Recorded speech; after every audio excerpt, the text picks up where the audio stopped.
నన్ను ప్రేమించితివి ఆశ్రయము లేనప్పుడు నీ శరణు వేడగాని నా పాప భారం తొలగే యేసు నన్ను ప్రేమించితివి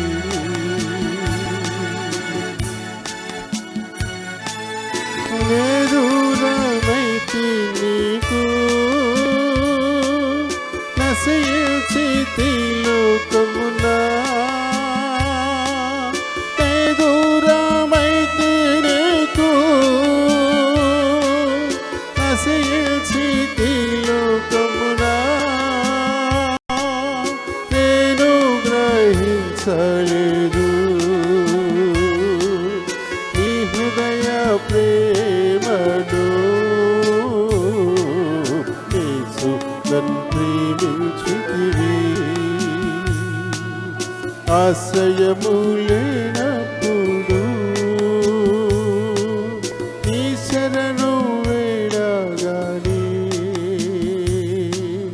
నా పాప భారం తొలగే యేసు నన్ను ప్రేమించితివి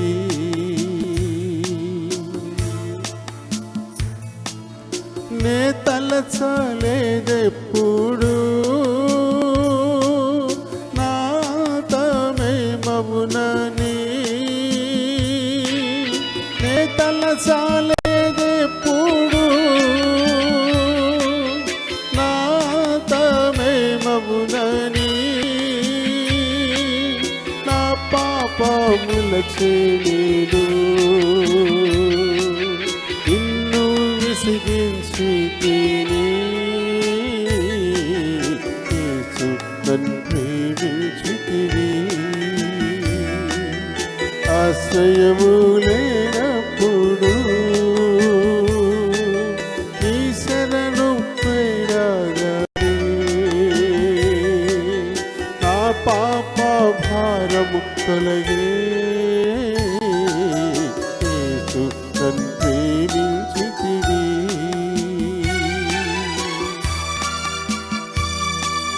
నిన్ను నేగాంచగానే నా జీవితము మారేను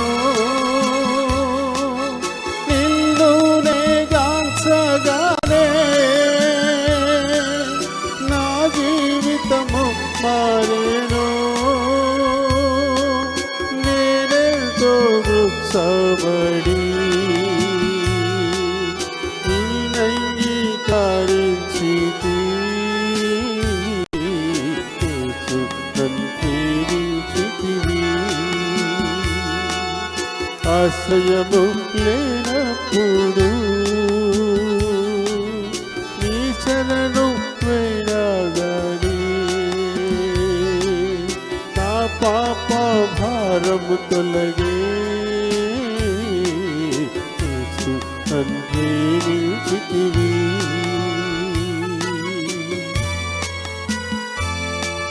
రక్షణ దొరికే నాకు రక్తంతో నన్ను కడిగి రక్షణ దొరికే నాకు రక్తముతో నన్ను కడిగి దయముగా నీ చెంతకు రక్షక తెచ్చితివి యేసు నన్ను ప్రేమించితివి ఆశ్రయము లేనప్పుడు నీ శరణు వేడగాని నా పాప భారము తొలగే యేసు నన్ను ప్రేమించితివి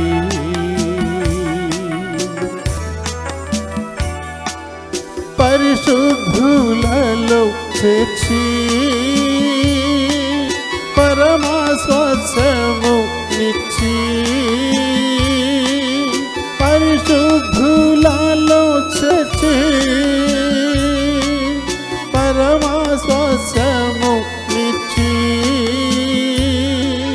పూర్ణాధికారము నిచ్చి పరలోకము తెరచితివి యేసు ప్రేమించితివి ఆశ్రయము లేనప్పుడు ఈశ్వరను వేడాయాలి నా పాప భారము తొలగి యేసు ప్రేమించితివి ఆశ్రయము లేనప్పుడు ఈశ్వరను వేడాగాని నా పాప భారము తొలగే యేసు ప్రేమించితివి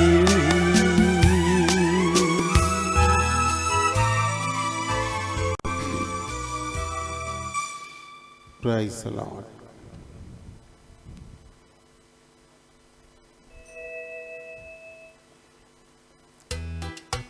మనందరం కూడా మన బైబిలను మన కుడి చేత మన తలకు పైకి ఆశపెడుతూ బైబిల్ పనులు చూద్దాం.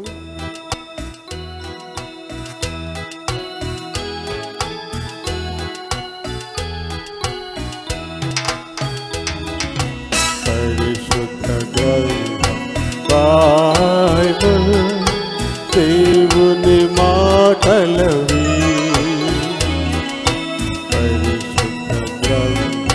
బైబిల్ దేవుని మాటలవి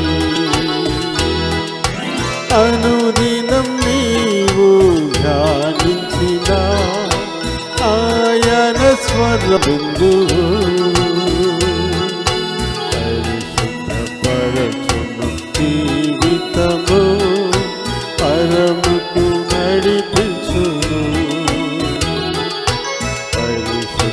పరచును జీవితము పరముకు నడిపించును నీ భారమెల్లను తొలగించును నెమ్మది నీకిచ్చును నీ భారమెల్లను తొలగించును నెమ్మది నీకిచ్చును నీ దుఃఖ బాధలు ఆదరించును శ్రమలో బలమిచ్చును వేళలు పైకి లేపును వెలుగై నడిపించును వేళలు పైకి లేపును వెలుగై నడిపించును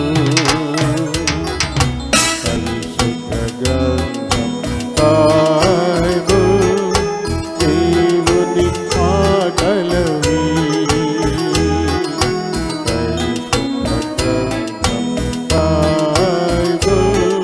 దేవుని మాటలవి ప్రైజ్ ది లార్డ్.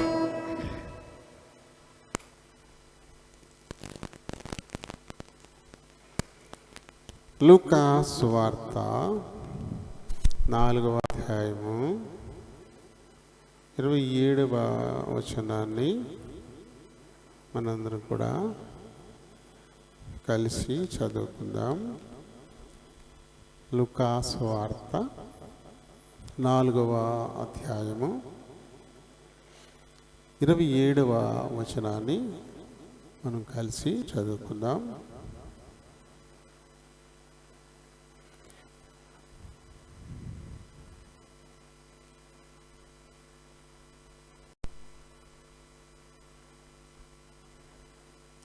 మరియు ప్రవక్త అయిన ఎలీషా కాలమందు ఇశ్రాయేలులో అనేక కుష్ఠరోగులుండినను సిరియా దేశస్థుడైన నయమాను తప్ప మరి ఎవడును శుద్ధి నొందలేదని నేను మీతో నిశ్చయముగా చెప్పుచున్నాను. చిన్న ప్రార్థన చెప్పుకుందాం.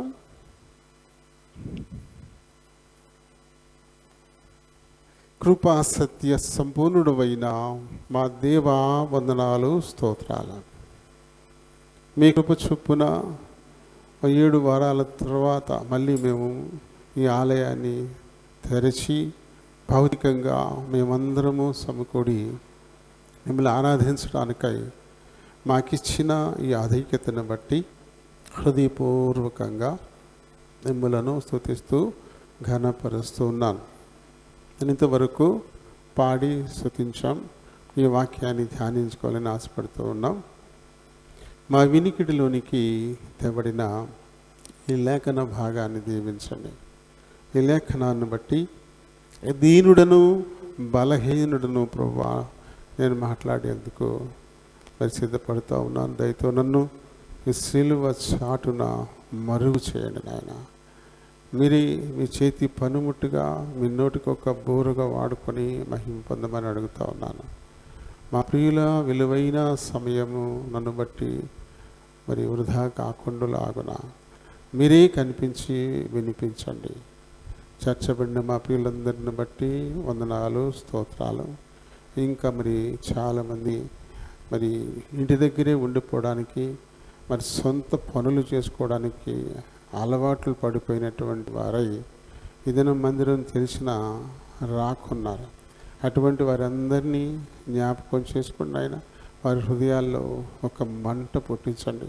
ఎప్పటికీ మీకు కృతజ్ఞులుగా ఉండడానికి సహాయపడమని కోర్చి బ్రతిమాలుకుంటూ ఉన్నాను. ఈ కొద్ది సమయం మా ప్రియులు తమ హృదయాలు చెవులని పరలోకపు గవిని వైపు కేంద్రీకరించులాగున సహాయం చేయండి. నిద్రాత్మల్ని, అంధకార శక్తుల్ని నజరేయుడైన యేసు నామములో బంధిస్తున్నాం. నన్ను, మమ్మల్ని, ఈ మందిరాన్ని, ఈ విద్యుత్, ఈ మైక్ సెట్, అలాగే ఈ లైవ్ కార్యక్రమాలను మీ చేతులకు అప్పగించుకుంటూ మీ నామమును అతిగా హెచ్చిస్తూ నన్ను, మమ్మల్ని తగ్గించుకుంటూ మా ప్రభువును మా రక్షకుడునైన యేసు నామాన్ని అడిగి వేడుకుంటూ ఉన్నాను మా పరమ తండ్రి. ఆమేన్. Praise the Lord.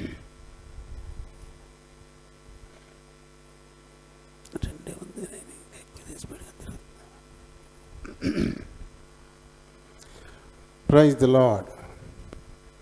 నాములందరికీ వందనాలు.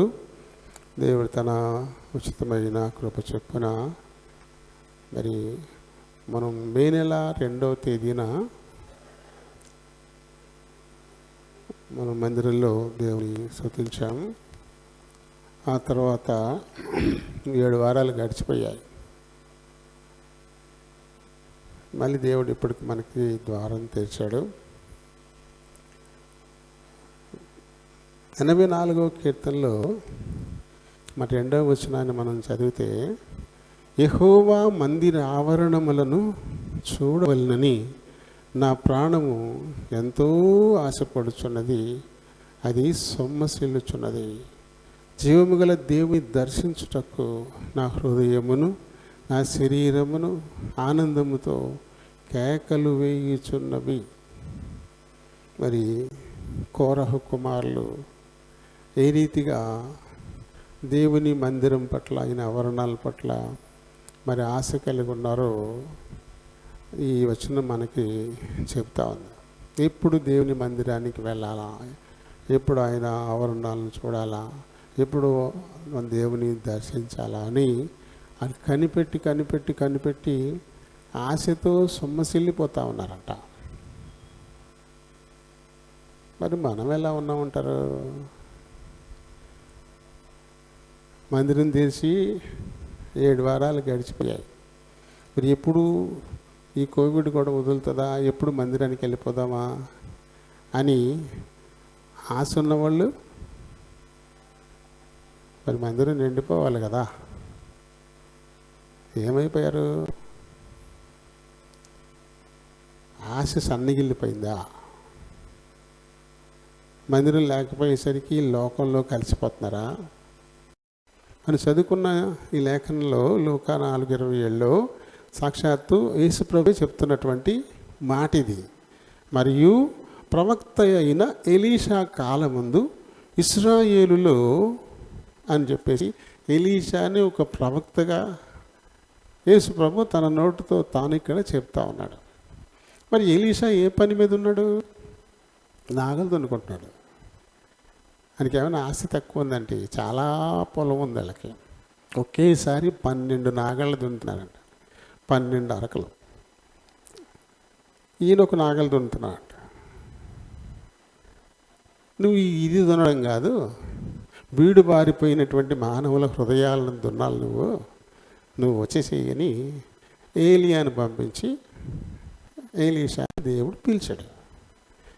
అంతే, ఇంటికి వెళ్ళి మా అమ్మ నాన్నలతో చెప్పేసి వస్తానన్నాడు. వెళ్ళాడు, చెప్పాడు, వచ్చేసాడు. ఇంకెప్పుడు కూడా ఇంత ఆస్తిపరుడు ఒక మేక వెంట్రుకలతో తయారు చేయబడినటువంటి ఒక కంబళి కప్పుకొని ఏలియా చేతుల మీద నీళ్లు పూసేవాడయ్యాడు. ఆస్తిపాస్తుల్లో ఎలీషా కంటే చాలా తక్కువ, ఏం లేవు. కానీ అంత గొప్ప ఆస్తిపరుడు దేవుని పిలుపుని అందుకొని వచ్చేసి ఈ మేక వెంట్రుకలతో నేయబడిన ఆ కంబళి భుజానేసుకు తిరిగేటువంటి ఏలియా ఆయన ఎప్పుడు చేతులు కడుక్కున్నాడంటే నీళ్లు పోసాడు. అంటే పరిచారకుడు, పనిచేసేవాడు. కాబట్టి అతని గురించి యేసుప్రభు చెప్తున్నాడు ఇక్కడ. ఒక గొప్ప అద్భుతాన్ని చూశాడు కదా ఆయన. ఒక స్త్రీ, అమ్మ కడుపును పుట్టినటువంటి రక్తమాంసాలు కలిగినటువంటి ఒక వ్యక్తి తన కళ్ళ ఎదురకుండా అలా ఆరోహణుడై వెళ్ళిపోయాడు. ఎవరు చూశారు? అది ఎలీషా మాత్రమే చూశాడు, ఇంకెవరి వల్ల. ఇంత గొప్ప అద్భుతం కళ్ళారా చూడడానికి ఎలీషాకి ఆధిక్యత ఇచ్చాడు. అంతకుముందు తన కళ్ళ ఎదురుగానే నది, యొర్దాను నది 2గా చీలిపోయి దారిచ్చేసింది. ఆ అద్భుతాన్ని ఎవరు చూశారు? ఆ ఎలీషానే చూశాడు. తనకున్నటువంటి ఆస్తిపాస్తులు మొత్తం అన్నీ వదిలిపెట్టేసి ఏమీ లేనటువంటి ఒక అనామకుడుగా, ఒక బికారిగా ఉన్నటువంటి దైవజనుడైన ఏలియా చేతుల మీద నీళ్లు పోయడానికి వచ్చేసినటువంటి ఆయనకి ఈ అద్భుతాలు చూసి ఆధిక్యత దక్కింది. ముందు చూసే ఆధిక్యత, ఆ తర్వాత చేసే ఆధిక్యత కదా. విధేయతను బట్టి మనం ముందుకు సాగుతుంటే చూపిస్తాడు దేవుడు, ఆ తర్వాత చేయిస్తాడు. యొర్దాను నది చీలిపోయింది, 6 నెలలు నడుచుకుంటూ వెళ్ళారు. ఏలియా వెళ్ళిపోయాడు. ఇప్పుడు ఎలీషా వెనక్కి తిరిగి రావాలా? ఏలియా చేసిన ఆ కార్యం ఎలీషా చేసి దాంతో మొదలైంది ఆయన అద్భుతాలు. ఎక్కడున్నాడు ఏలియా దేవుడు అంటూ ఆ ఏలియా దగ్గర నుంచి పడిన కంబలి పెట్టిలా కొట్టేసరికి చీలిపోయింది. యొర్దాను మళ్ళీ చీలిపోయి దారి చేసింది. అక్కడి నుంచి మొదలైంది కదా.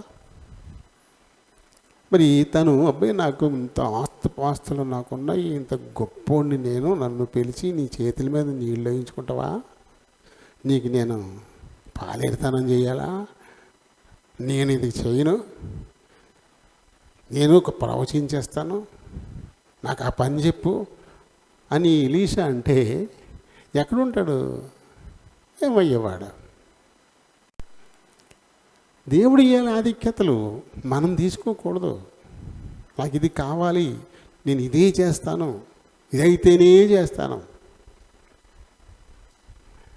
ఇలాంటి కోరిక ఎప్పుడు అస్సలు మనకు ఉండకూడదు. మనం ఎంతగా తగ్గించుకుంటామో, ఎంతగా దేవుని కొరకు ప్రేమను మనం చూపిస్తామో అంతగానూ ప్రేమించబడతాము, అంతగానూ హెచ్చింపబడతాము.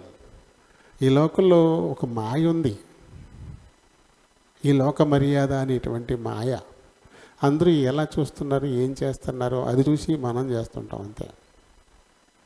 అలా మనం ఉండకూడదు. మనం ఈ లోకస్థులం కాము కదా.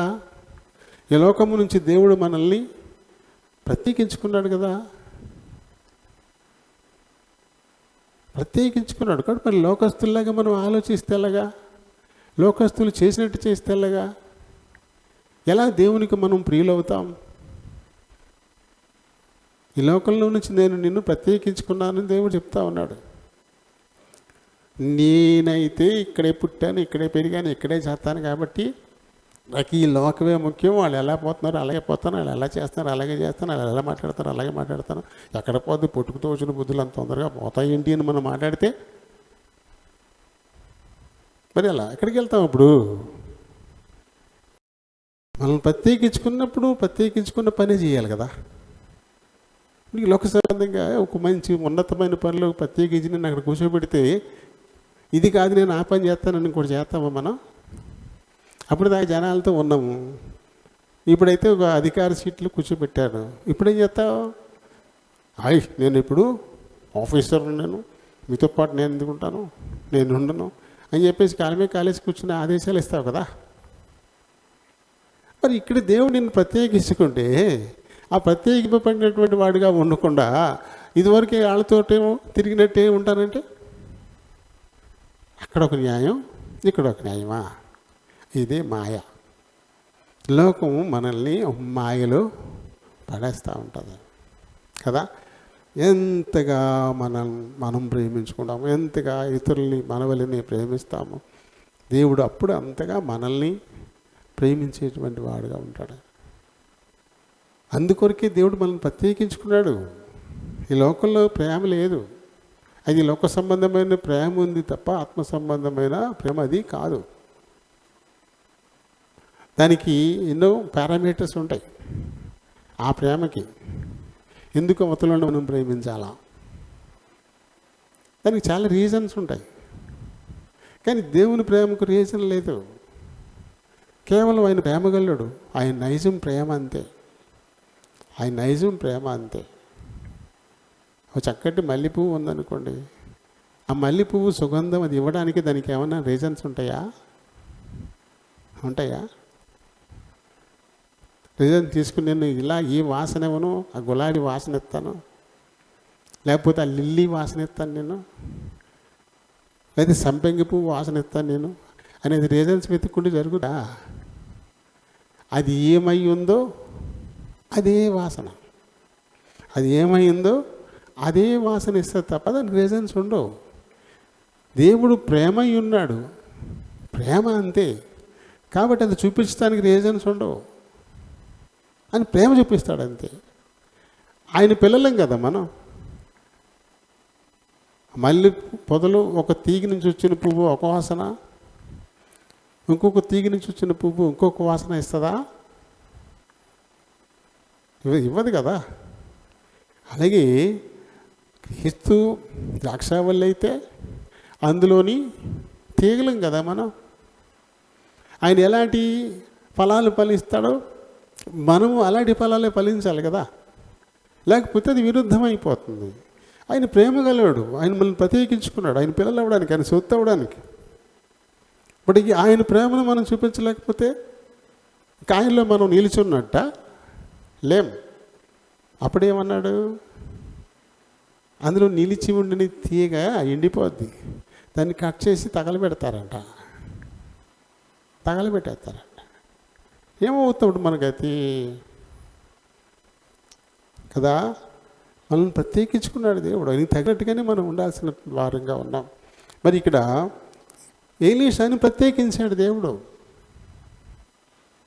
గొప్ప ఐశ్వర్యవంతుడు, ఆ కుటుంబంలో నుంచి ఎలీషాను దేవుడు ప్రత్యేకించుకున్నాడు. ప్రత్యేకమైన పిలుపు ఏలియా ద్వారా అందింది, అంతే వచ్చేసాడు బయటికి. ఆ పిలుపుకు తగ్గట్టే వచ్చేసాడు. తన కుటుంబంతో కానీ, తనకున్న ఆస్తిపాస్తులతో కానీ, వాటితో కానీ అసలు ఏ సంబంధం ఇంకా తనకి లేదు. ఏ పని నిమిత్తము దేవుడు తనను పిలిచాడో ఆ పని చేస్తూనే ఉన్నాడు. కాబట్టి ఇప్పుడు లోకరక్షకుడైనటువంటి యేసుప్రభు కూడా అప్పుడు ఆయన పేరెత్తి మరీ మాట్లాడుతూ ఉన్నాడు కదా. ఎంతోమంది ప్రవక్తలు అప్పుడు ఉన్నారు. ఎలీషా కాలం ముందు ఇశ్రాయేలులో అనేక కుష్ఠరోగులు ఉన్నా కూడా ఒకే ఒక్కడు సిరియనుడైన నయమాను తప్ప మరి ఇంకెవ్వరు కూడా స్వస్థపడలేదు.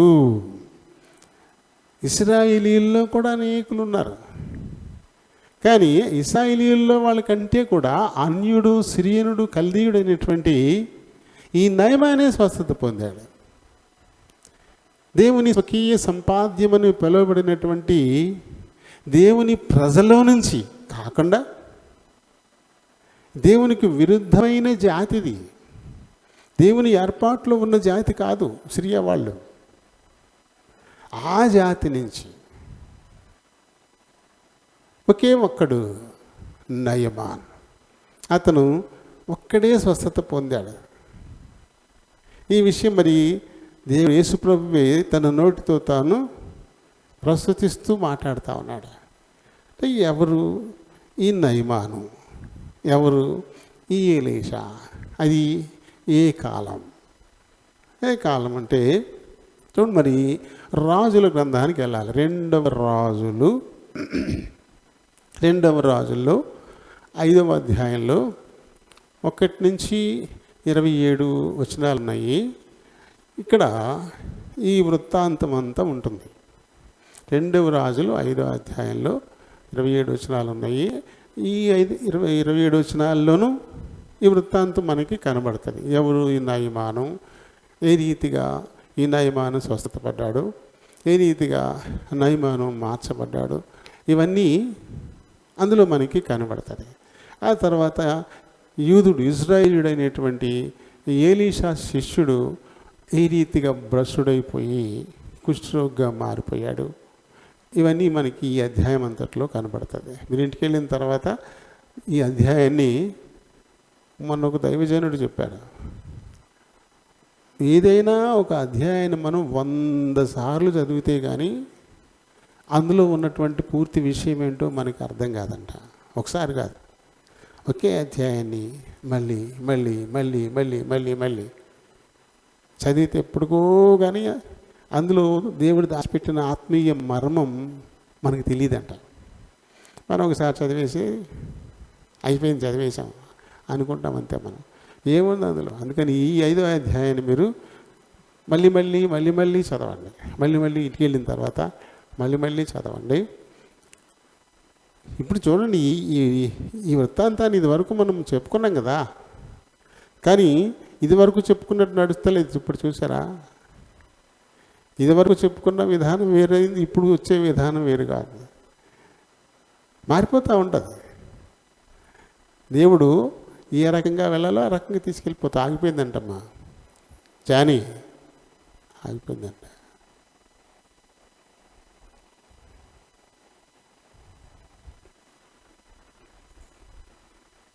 కదా, చూడండి మరి ఈ రాజుల గ్రంథాన్ని రాసింది ఎవరు? 1-2 రాజుల గ్రంథాన్ని రాసింది ఎవరంటే ఇర్మియా రాశాడు.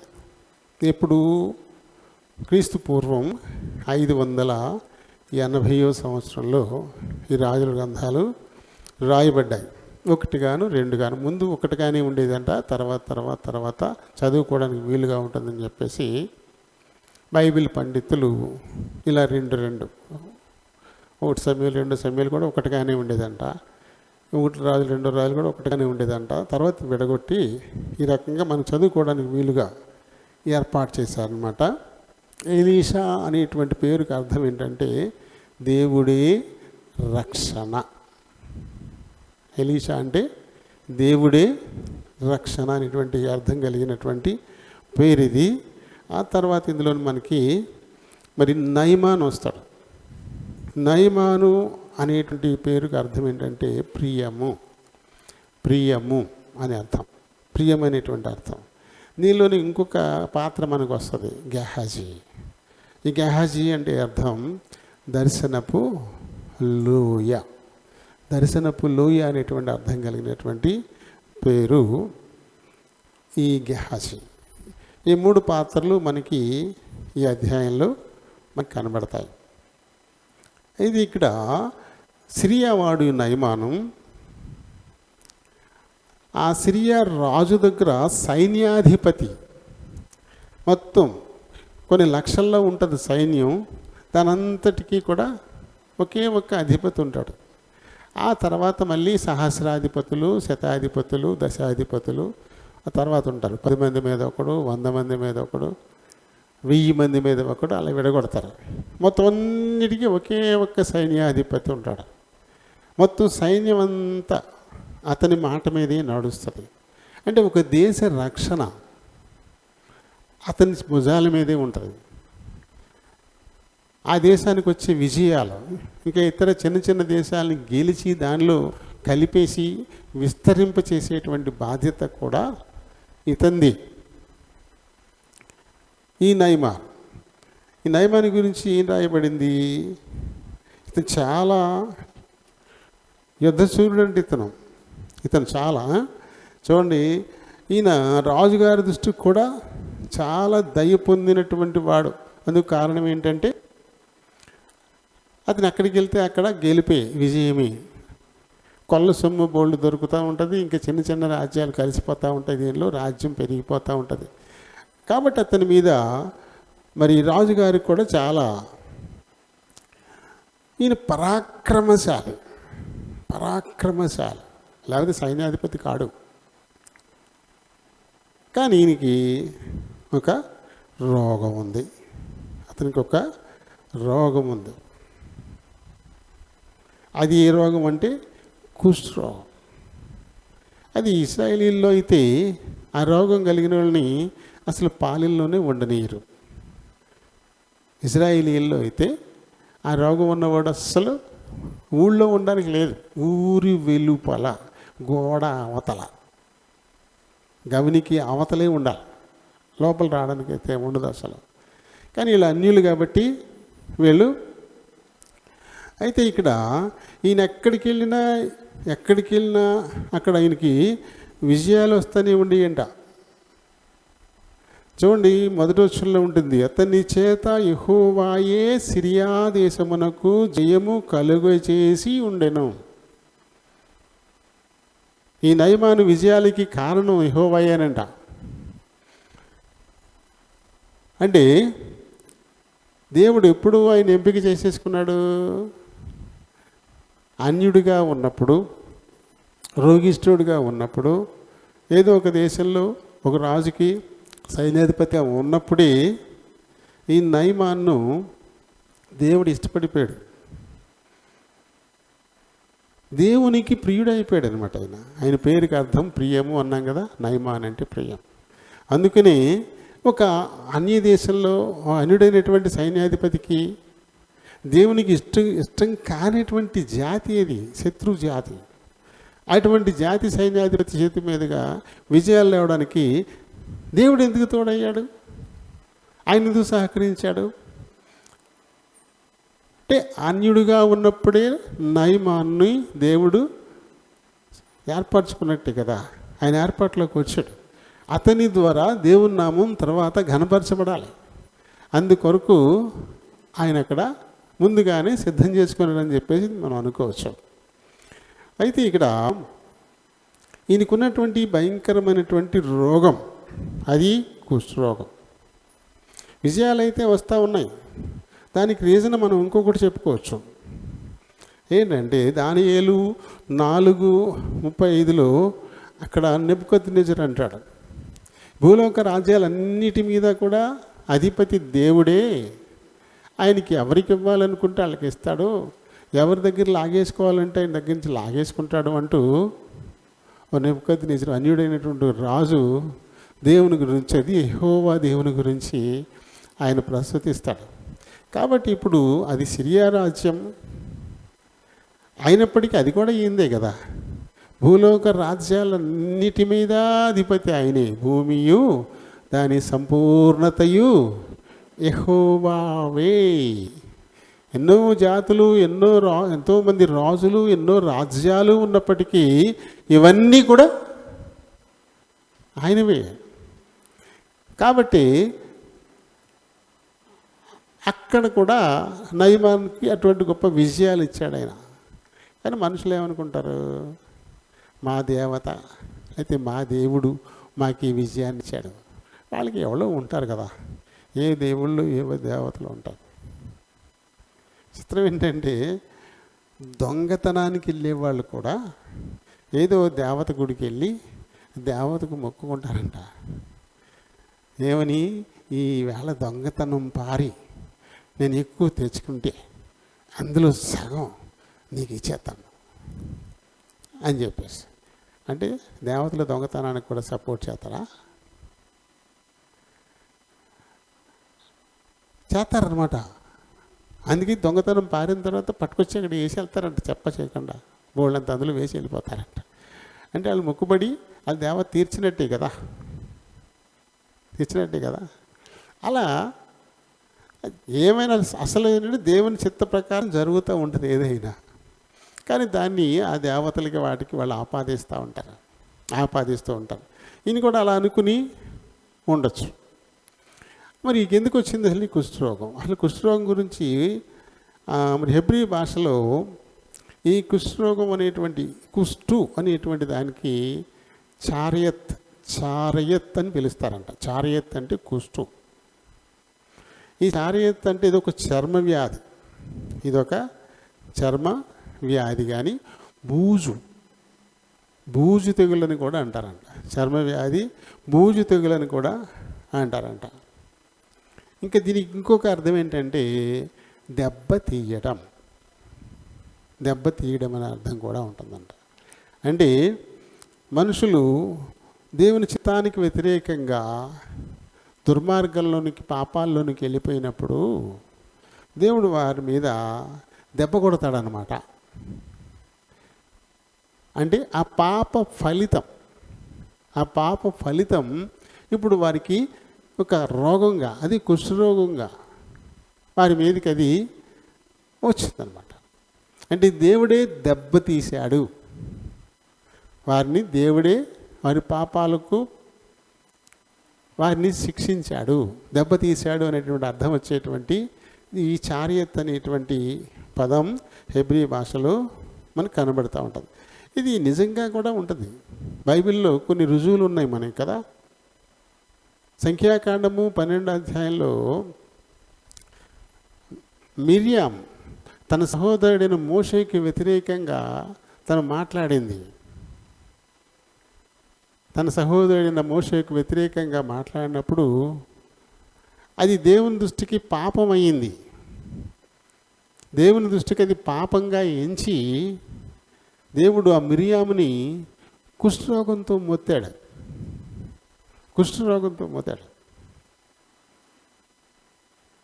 అంటే దేవుని చిత్తానికి వ్యతిరేకంగా మాట్లాడేవాళ్ళు, నడుచుకునేటువంటి వాళ్ళు దేవుని దృష్టికి పాపులే కదా.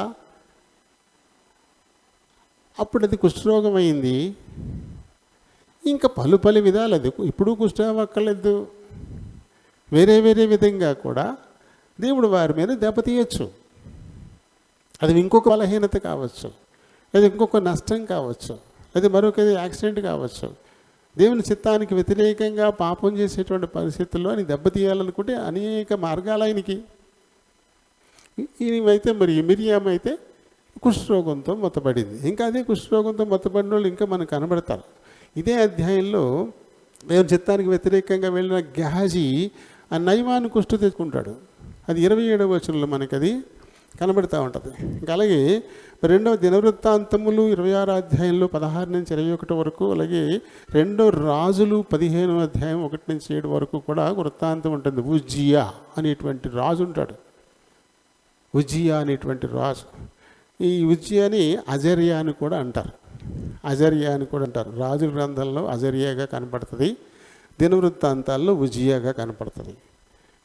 యాజకుల పని ఉజ్జియా చేశాడు. యాజకులు బలిపీఠం ఎక్కి ధూపం వేసేటువంటి పని యాజకులది.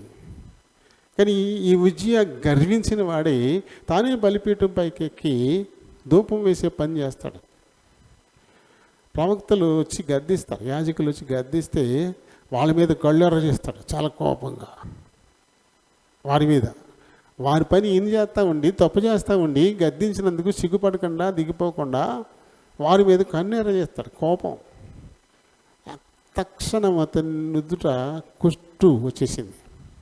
కుష్ఠరోగం వచ్చేసి సిగ్గుతో వెళ్ళిపోయిక చచ్చేదాకా గదికే పరిమితం అయిపోయాడు. తన ఇంట్లో ఒక గదికి బయటకు వస్తాక లేదు, ఎవరు మాకని చెప్పించకుండా అయిపోయాడు. అది పాప ఫలితమే.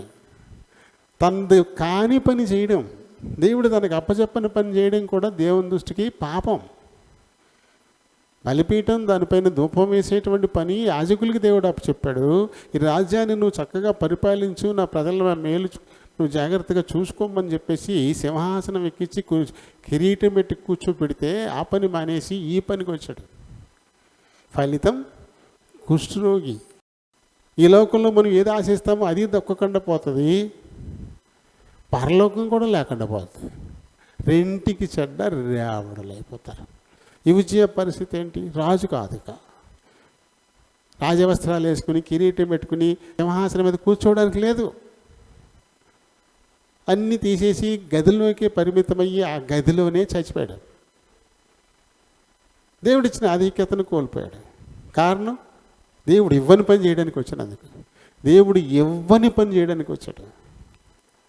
దానికి ఫలితం ఎలా ఉందో చూసారా? అంటే దెబ్బతీయడం.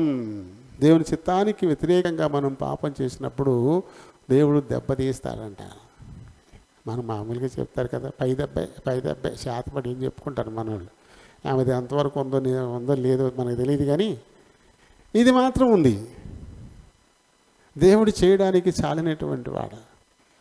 నిన్ను ఆశీర్వదించడానికి ఆయనే చాలినాడు, నిన్ను శపించడానికి ఆయనే చాలినాడు, బతికించడానికి ఆయనే చాలినాడు, చంపడానికి ఆయనే చాలినాడు, నిన్ను గాయపరచడానికి ఆయనే చాలినాడు, స్వస్థపరచడానికి కూడా ఆయనే సరిపోయినటువంటి దేవుడు. మరి ఇక్కడైతే నయమానికి ఇది రావడానికి కారణం వాళ్ళ దేవుని నామం నయమాను వల్ల ఘనపరచబడ్డానికనే మనం అనుకోవచ్చు. ఎందుకంటే అతను ఎక్కడికి వెళ్ళినా అతనికి విజయాల్ని దేవుడే ఇచ్చాడని రాయబడింది. అది యెహోవా దయ వల్లనే విజయాలు పొందాడు అని చెప్పేసి అందులో రాయబడింది. కాబట్టి ఈ నయమానికి కుష్ఠ రావడానికి కారణం ఏంటంటే ఇతని ద్వారా దేవుని నామం ఘనపరచబడాలా, ఇశ్రాయేలీయులకు సిగ్గు రావాలా, ఇశ్రాయేలీయులకు సిగ్గు రావాలా, అలాగే అన్యుల్లో ఇంకా విశ్వాసం పెరగాల. ఇలాంటి ఉద్దేశంతో ఇతనికి ఈ రోగం ఇచ్చాడని చెప్పేసి మనం అనుకోవచ్చు. లేవికాండం 13వ అధ్యాయంలో మొత్తం అధ్యాయం అంతా అదే, కుష్ఠరోగం ఎలా నిర్ధారణ చేస్తారు, ఆ కుష్ఠరోగం వస్తే అతను ఎక్కడ ఉండాలి అనేది ఆ అధ్యాయం అంతా మనకి ఉంటుంది. ఇంటికి వెళ్ళిన తర్వాత మీరు తాతీగా చదువుకోండి, మనం ముందుకు వెళ్ళిపోదాం. ఎందుకంటే అతను బయట ఎందుకు ఉండాలంటే ఇదే లేవికాండం 13:46 వచనంలో ఉంటుంది. 46వ వచనంలో అతను పాలు వెలుపలే ఉండాలి, లోపల ఉండడానికి అస్సలు వీల్లేదు అని చెప్పేసి. అంటే పాపులు ఎక్కడ ఉండాలంటే బయటే ఉంటారు, పాపులు ఎక్కడ ఉండాలంటే దూరంగానే ఉంటారు.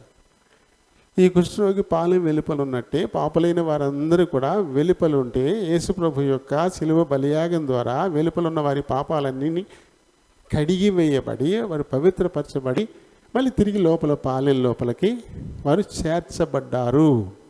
అందుకని ఆయన వెలుపలికి వెళ్ళి మన స్థానంలో ఆయన అక్కడ శిక్ష అనుభవించినట్లుగా మనం పత్రికల్లో మనం చదువుతూ ఉంటాం. చూడండి, మరి మనం కూడా మన క్రియల మూలంగా మనం ఎక్కడ వాళ్ళము? వెలుపలి వాళ్ళమే కదా. రోమీయులు రాసిన పత్రిక 3వ అధ్యాయంలో 9వ వచనం 11వ వచనం దాకా, అలాగే 23వ వచనంలో కూడా ఉంటాయి. నీతిమంతులు లేడు, ఒక్కడు లేడు, అందరూ పాపం చేసి దేవుడు అనుగ్రహించి మహిమను పొందలేకపోతూ ఉన్నారు అంటూ. ఆ తర్వాత 23వ వచనంలో ఏ భేదము లేదు, అందరూ కూడా పాపం చేసి దేవుడు అనుగ్రహించే మహిమను పొందలేకపోతూ ఉన్నారు. అంటే మనందరం కూడా పాపులమై వెలుపల పైకడ ఉంచబడినటువంటి వారమే. అటువంటి మనలందరినీ మళ్ళీ అంటే అక్కడ యెరూషలేము దేవుని రాజ్యం అనుకుంటే పాపులందరూ ఆ రాజ్యం వెలుపల ఉన్నారు. వాళ్ళందరినీ లోపలికి తీసుకురావాలంటే వారందరి స్థానంలో వెలుపల శిక్ష అనుభవించాలి. కాబట్టి యేసు ప్రభు శిలువ మోసుకుంటూ యెరూషలేము వీధుల గుండా పాలు బయటికి వెళ్ళిపోయాడు. గవిని దాటుకుని బయటికి వెళ్ళిపోయి గొల్గొతా ఆ కొండ మీద ఆ కపాల స్థలం అనే చోట తను తాను శిలువకు అప్పగించేసుకోవడం ద్వారా వెలుపల ఉన్న వాళ్ళందరి పాపాలకు ప్రాయశ్చిత్తం చేసేసి వీరిని లోపలికి తీసుకొచ్చేసినట్టుగానే మనం బైబిల్లో మనం చూస్తూ ఉంటాం కదా. మనం కూడా వెలుపల ఉండాల్సిన అయితే క్రీస్తు బలియాగం మనల్ని లోపలికి తీసుకొచ్చింది. అయితే ఇది ఈ నయమాను కుష్టు స్వస్థత ఎలా జరిగింది, ఈ దారి మనం చూడొచ్చు. ఇక్కడ సిరియన్లు ఇజ్రాయేలీల మీదకి దండయాత్రలకు వెళ్ళి వాళ్ళని గేలిచేసి అక్కడి నుంచి చాలామంది మనుషుల్ని బానిసల్లాగా తమ దేశం తెచ్చేసుకునేవారు. ఇప్పుడంటే మనకి విలువైనటువంటివి ఎన్నెన్నో కనపడుతున్నాయి, మనుషులకు ప్రాధాన్యత తగ్గింది. కానీ అప్పుడు సంపద అంటే మనుషులే. ఆ రోజుల్లో సంపద అంటే మనుషులే. ఇక్కడ జనం తక్కువ కదా, జనాభా బాగా తక్కువ, భూములు ఎక్కువ ఉండేవి, పని చేయడానికి మనుషులు లేరు. కాబట్టి మనుషుల్ని అక్కడికి తీసుకెళ్ళిపోయేవారు అనమాట. ఇప్పుడు మనకు కూడా మన స్వతంత్రం రాకపూర్వం చరిత్ర చూసుకుంటే ఆఫ్రికాలో విపరీతమైన జనం ఉన్నారు. వారిని తీసుకెళ్ళిపోయి అమెరికాలో విస్తారమైన భూములు ఖాళీగా ఉంటే అక్కడ పని చేయించుకున్నవారంటే వీళ్ళందరినీ పట్టుకెళ్ళిపోయి మనుషుల్ని కొనుక్కెళ్ళిపోయి బానిసలుగా, ఈ ఆఫ్రికా వాళ్ళని బానిసలుగా కొనుక్కుని తీసుకెళ్ళిపోయి అక్కడ భూముల్లో, అమెరికా భూముల్లో ఈ బ్రిటిష్ వాళ్ళు, ఇంగ్లాండ్ వాళ్ళు అక్కడ భూములు కొనేసి ఆ భూముల్లో వీళ్ళతోటి వెట్టి చాకిరీ చేయించుకునేవారంట. మనుషులే కావాలి, భూమి ఎక్కువగా ఉంది. లాటిన్ అమెరికా అంటారు. ఇప్పుడు దాదాపుగా 13 రాష్ట్రాలు ఉన్నాయి. అవన్నీ కూడా ఆఫ్రికా నుంచి బానిసలుగా తీసుకొని పోబడినటువంటి ఆఫ్రికన్స్ తోటి ఉంటాయి అవన్నీ కూడా. ఆ తర్వాత అక్కడ సెటిల్ అయిపోయారు వాళ్ళు ఆఫ్రికా వాళ్ళు అమెరికాలో సెటిల్ అయిపోయారు.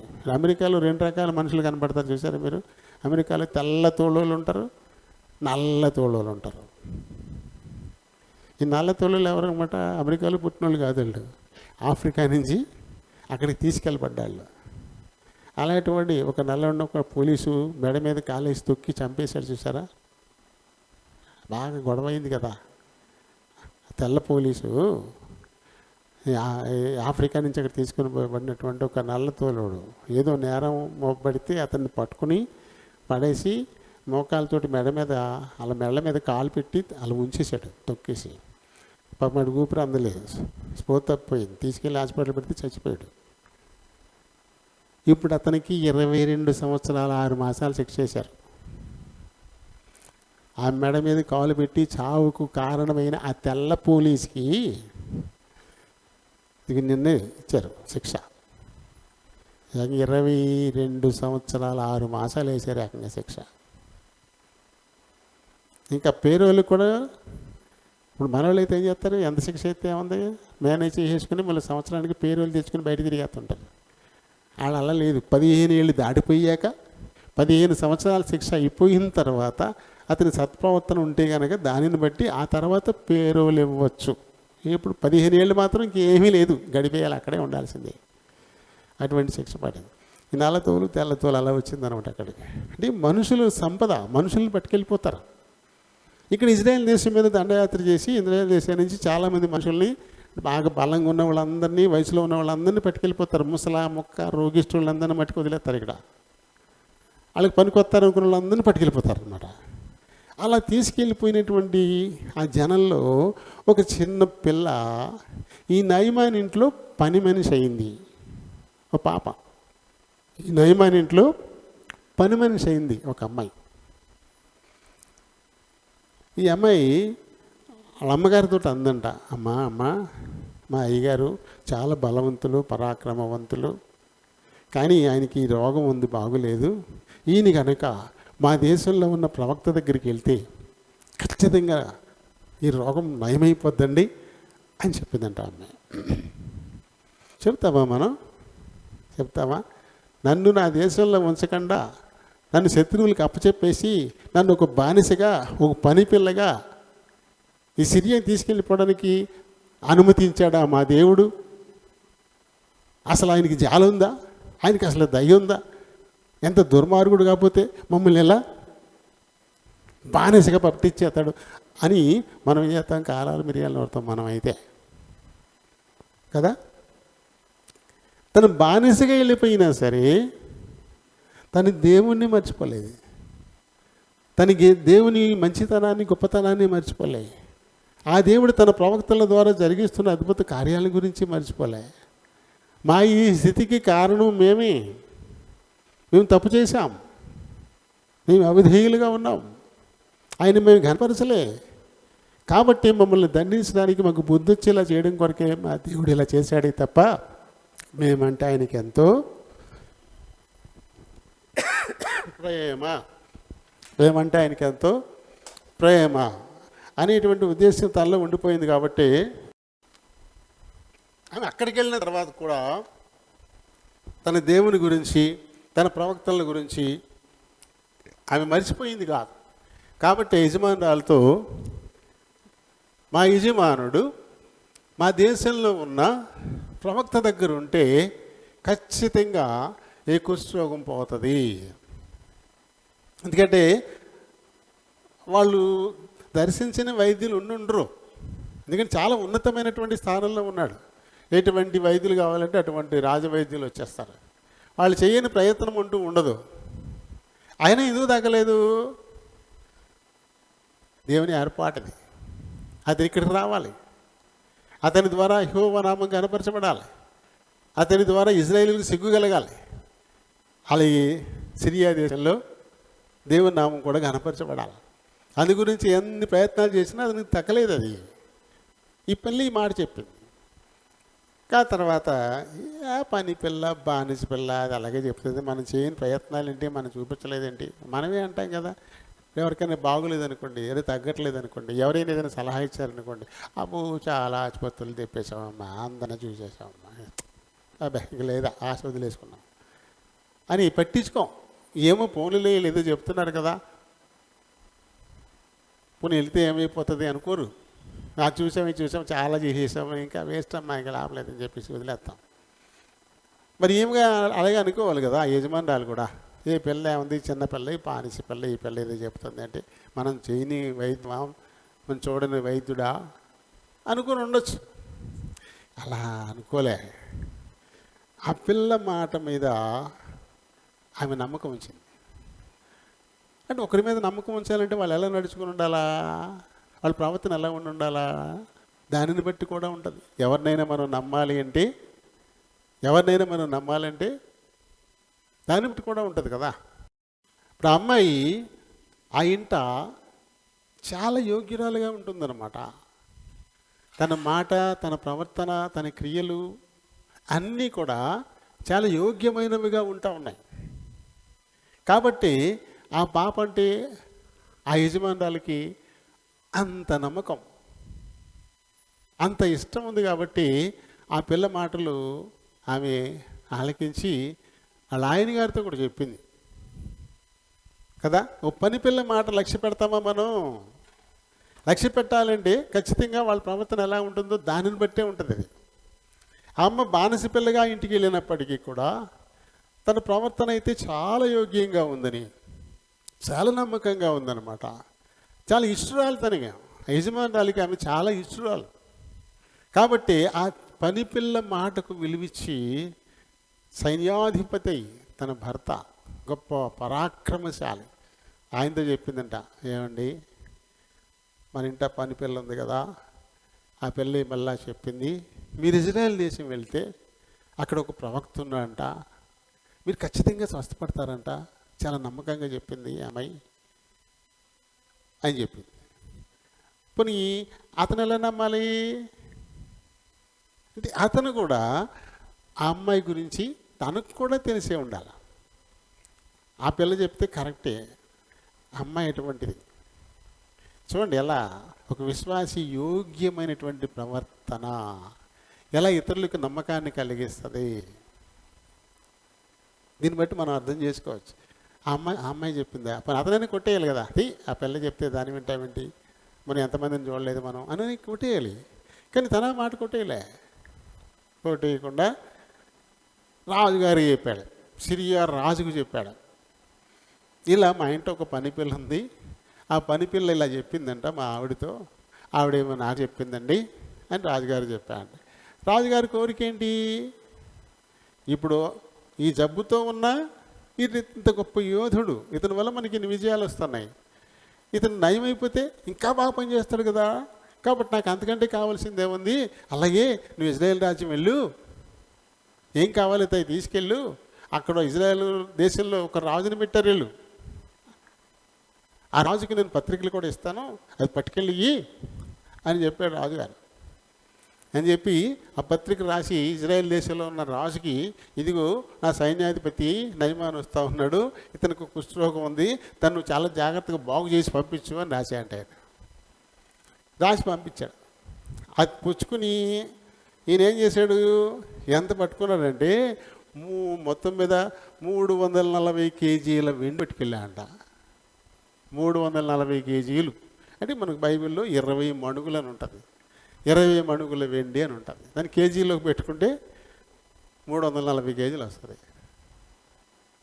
ఆ తర్వాత 1,20,000 రూపాయలు విలువ చేసే బంగారం పట్టుకెళ్ళాడంట ఆ రోజుల్లో. ఈ రోజుల్లో 3 కాసులు రావు, ఇప్పుడు 3 కాసులు వస్తుందేమో బంగారం. ఆ రోజుల్లో 1,20,000 విలువ చేసేటువంటి బంగారం పట్టుకెళ్ళాడంట. అలాగే 10 దుస్తులు పట్టుకెళ్ళాడంట. 10 దుస్తులు అన్నీ దొరుకుతాయి కానీ దుస్తులు దొరకవు. చేతితో కుట్టాలి, మిషన్లు లేవు కదా, దుస్తులు తయారు చేయాలి. అవి ఇన్ని బహుమానాలు తీసుకుని ఆ లెటర్ తీసుకుని తిన్నగా ఇజ్రాయేల్ రాజు దగ్గరికి వచ్చాయంట. వచ్చి ఈ కాగితాలు రాజుకి ఇచ్చాయంట. రాజుగారు ఆ కాగితాలు చదువుకుని జుట్టు పీక్కుని గొడవలు చెప్పుకుంటున్నాడంట. చూసావా, ఈ సిరియా రాజు మనతో ఏదో రకంగా తగువ పెట్టుకుని మనల్ని నాశనం చేసేయాలని కాకపోతే ఒకడికి ఉన్నటువంటి కుష్ఠరోగాన్ని బాగు చేస్తాక నేనేమన్నా దేవుణ్ణా, నాకిచ్చి పంపించాడు ఈ కాగితాలు, నేనేం చేయను, నా వల్ల ఏమవుతుంది అంటూ జుట్టు పీక్కుని గొడ్డలు చెప్పుకుంటున్నాడంట. అంటే రాజుగారికి ఎలీషాని గురించిన జ్ఞానం లేదా? తమ దేశంలో ఒక గొప్ప ప్రవక్త ఉన్నాడు అనేటువంటి స్పృహ లేదా తనకి? అంటే దేవునికి ఎంత దూరంగా ఉన్నారో చూడండి వాళ్ళు. ఎందుకు వారిని సిరియన్లకి అప్పగించేశాడు దేవుడు? వారి దేవుణ్ణి మర్చిపోయారు. జుట్టు పీక్కుంటున్నాడు, గొడవలు చెప్పుకుంటున్నాడు. ఈ సంగతి ఎలా తెలిసిందో ఎలీషాకి తెలిసిందంట. వెంటనే కబురు పంపించాడు. ఎందుకు నువ్వు గొడవలు చెప్పుకుంటావు? అతను ఎలా పంపించు, నా దగ్గర పంపించు అని కబురు పెడితే, అమ్మాయి బతికాను రా బాబా అనుకున్నాడు రాజు. అయ్యా, అక్కడ ఎలీషా ఉంటారండి, అక్కడికి మీరు వెళ్ళండి, ఆయన బాగు చేసి పంపుతాడు అన్నట్టుగా పంపించేశాడు. ఇంకా ఆయన రథాలు, గుర్రాలు, వెనకాల 3 మంది సైన్యాధిపతి. ఇప్పుడు మన రాష్ట్రానికి అంతటికీ చెందినటువంటి పెద్ద పోలీస్ అధికారి వచ్చారనుకోండి, ఎక్కడ చూసినా పోలీసులే ఉంటారు మనకి. ప్రతి సెంటర్లోనూ, మధ్యలోనూ, అక్కడక్కడక్కడ ఎక్కడ చూసినా పోలీసులే ఉంటారు. ఫుల్ అంత ఇదనమాట. రాష్ట్రానికి సంబంధించినటువంటి ఒక డిఐజీ గారు వచ్చారు, DGP, director general of police, DGP, అలా ఉంటారు. మరి అలాంటిది ఒక రాజ్యానికి సైన్యాధిపతి అంటే ఇప్పుడు ఎంతమంది సైన్యం ఉంటారు? ఆయన కూడా, ఆయన ముందు, ఆయన వెనకాల గుర్రాలు, రథాలు, టక్కటక్కలు, బల్యాలు, కత్తులు, పేంచి హడావిడి, దేశం మీదకి యుద్ధానికి వెళ్ళినట్టే ఉంటుంది. అంత హడావిడితోటి, అంత హడావిడి ఉందంటే ఎలా ఉంటుంది? ఇప్పుడు మన ముందు 4-5 కార్లు, మన వెనకాల 10 కార్లు, మంచి దండలో బ్యాండమేళం మోగుతుంది అనుకోండి, మధ్యలో మనం కూర్చున్నాం అనుకోండి, ఎలా కూర్చుంటాం మనం? ఎలా ఉంటుంది? ఇప్పుడు కాళ్ళు ఎగరేసుకొని ఇలా చాలా టీవీగా మోర తీసుకొని మనం ఇలా ఉంటాం. అక్కడ జరుగుతున్న హంగామా కదా అది. అలా ఉండకుండా ఇలా కూర్చున్నాం అనుకోండి, నవ్వుతారు కదా అందరూ. ఇంత హంగామా ఉంటే ఇటు మూతి ముడుచుకుని అలా కూర్చున్నాడు అనుకుంటారు కదా. అలా ఉండరు ఎవరు. ఈ హంగామా ఉన్నప్పుడు ఆటోమేటిక్గా చాలా టీవీగా, చాలా గర్వంగా అలా ఉంటారు. సిరియా ఈ సైన్యాధిపతి నయమాని కూడా అలాగే ఉంటాడు. అది ఇలా రథం ఇలా వెళ్తూ ఉంటే ఇలా అనుకుంటా, అసలు టీవీగా అటు ఇటు చూసుకుంటా, మధ్యలో మీసాలు ఏమైనా ఉంటే ఇలా అనుకుంటా ఉంటాడు అనమాట. వచ్చింది రథం, వచ్చింది సరిగా ఎలీషా ఇంటి గుమ్మం ముందు ఆగింది. లోపలికి కబురు వెళ్ళింది, నయమాను గారు వచ్చారండి. వెంటనే తిరుగుటాపాల ఇంకో కబురు వచ్చింది.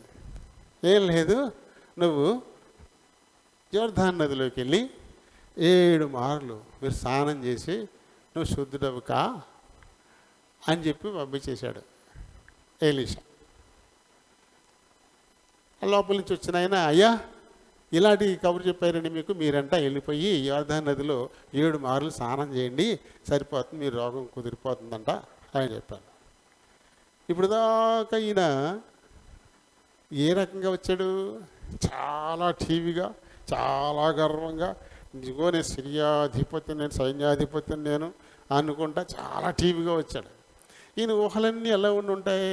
నేను వచ్చాను అనగానే ఆ ఎలీషా అన్న ఆయన గబగబా పరిగెత్తుకొచ్చేసి నాకు వంకొంగి దండాలు పెట్టేసి, ఆ తర్వాత ఎక్కడెక్కడ బలహీనత ఉందో అక్కడక్కడ చేతులు పెట్టి ఏదో చేసి బాగు చేస్తాడు అని లోపల ముందుగానే ఈయన ఊహించుకున్నాడు.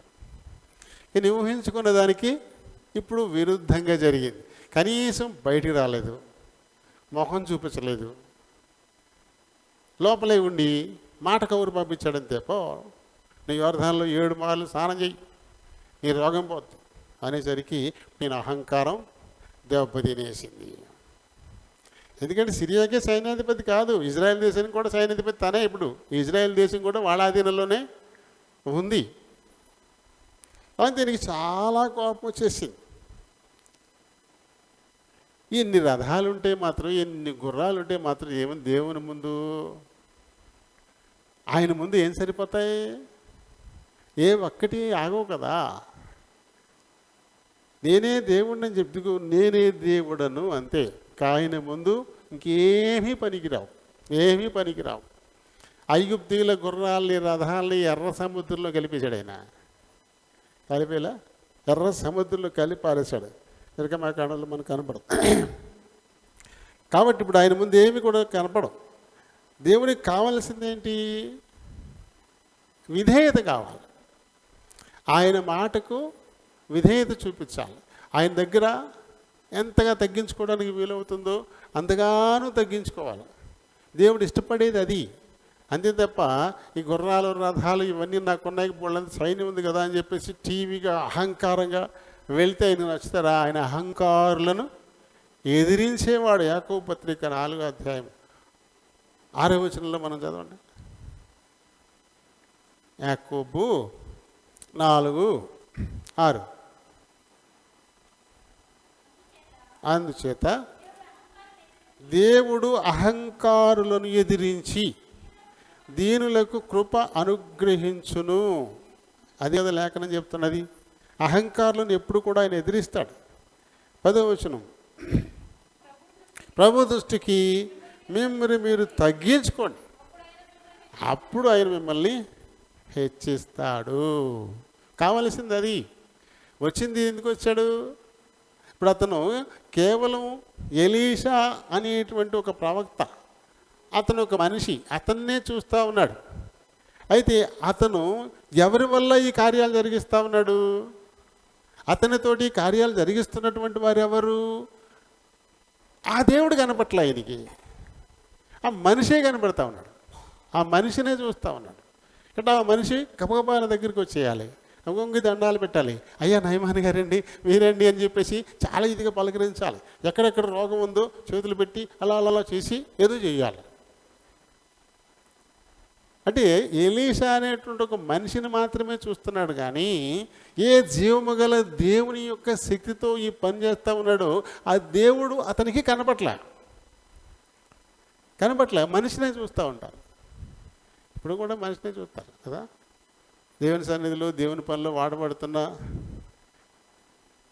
దేవుని సేవకుడినే ఆ మనిషిని చూస్తారు తప్ప ఎవరు ఆయనకు పని ఇచ్చారు, ఎవరు ఆయనతో పని చేస్తున్నారో దేవుడు కనపడతాడా? దేవుని చూస్తారా? నీకు నిలబడ్డా నేనే కనపడతాను అంతే కదా. నాకు ఈ పని ఎవరు చెప్పారో ఆ దేవుడు కనపడ్డావు. ఆ దేవుడిని చూడాలను కాదు. ఆ దేవుడు ఈ పని ఇవ్వకపోతే నేను ఈ పనిలో ఉండను కదా ఇక్కడ.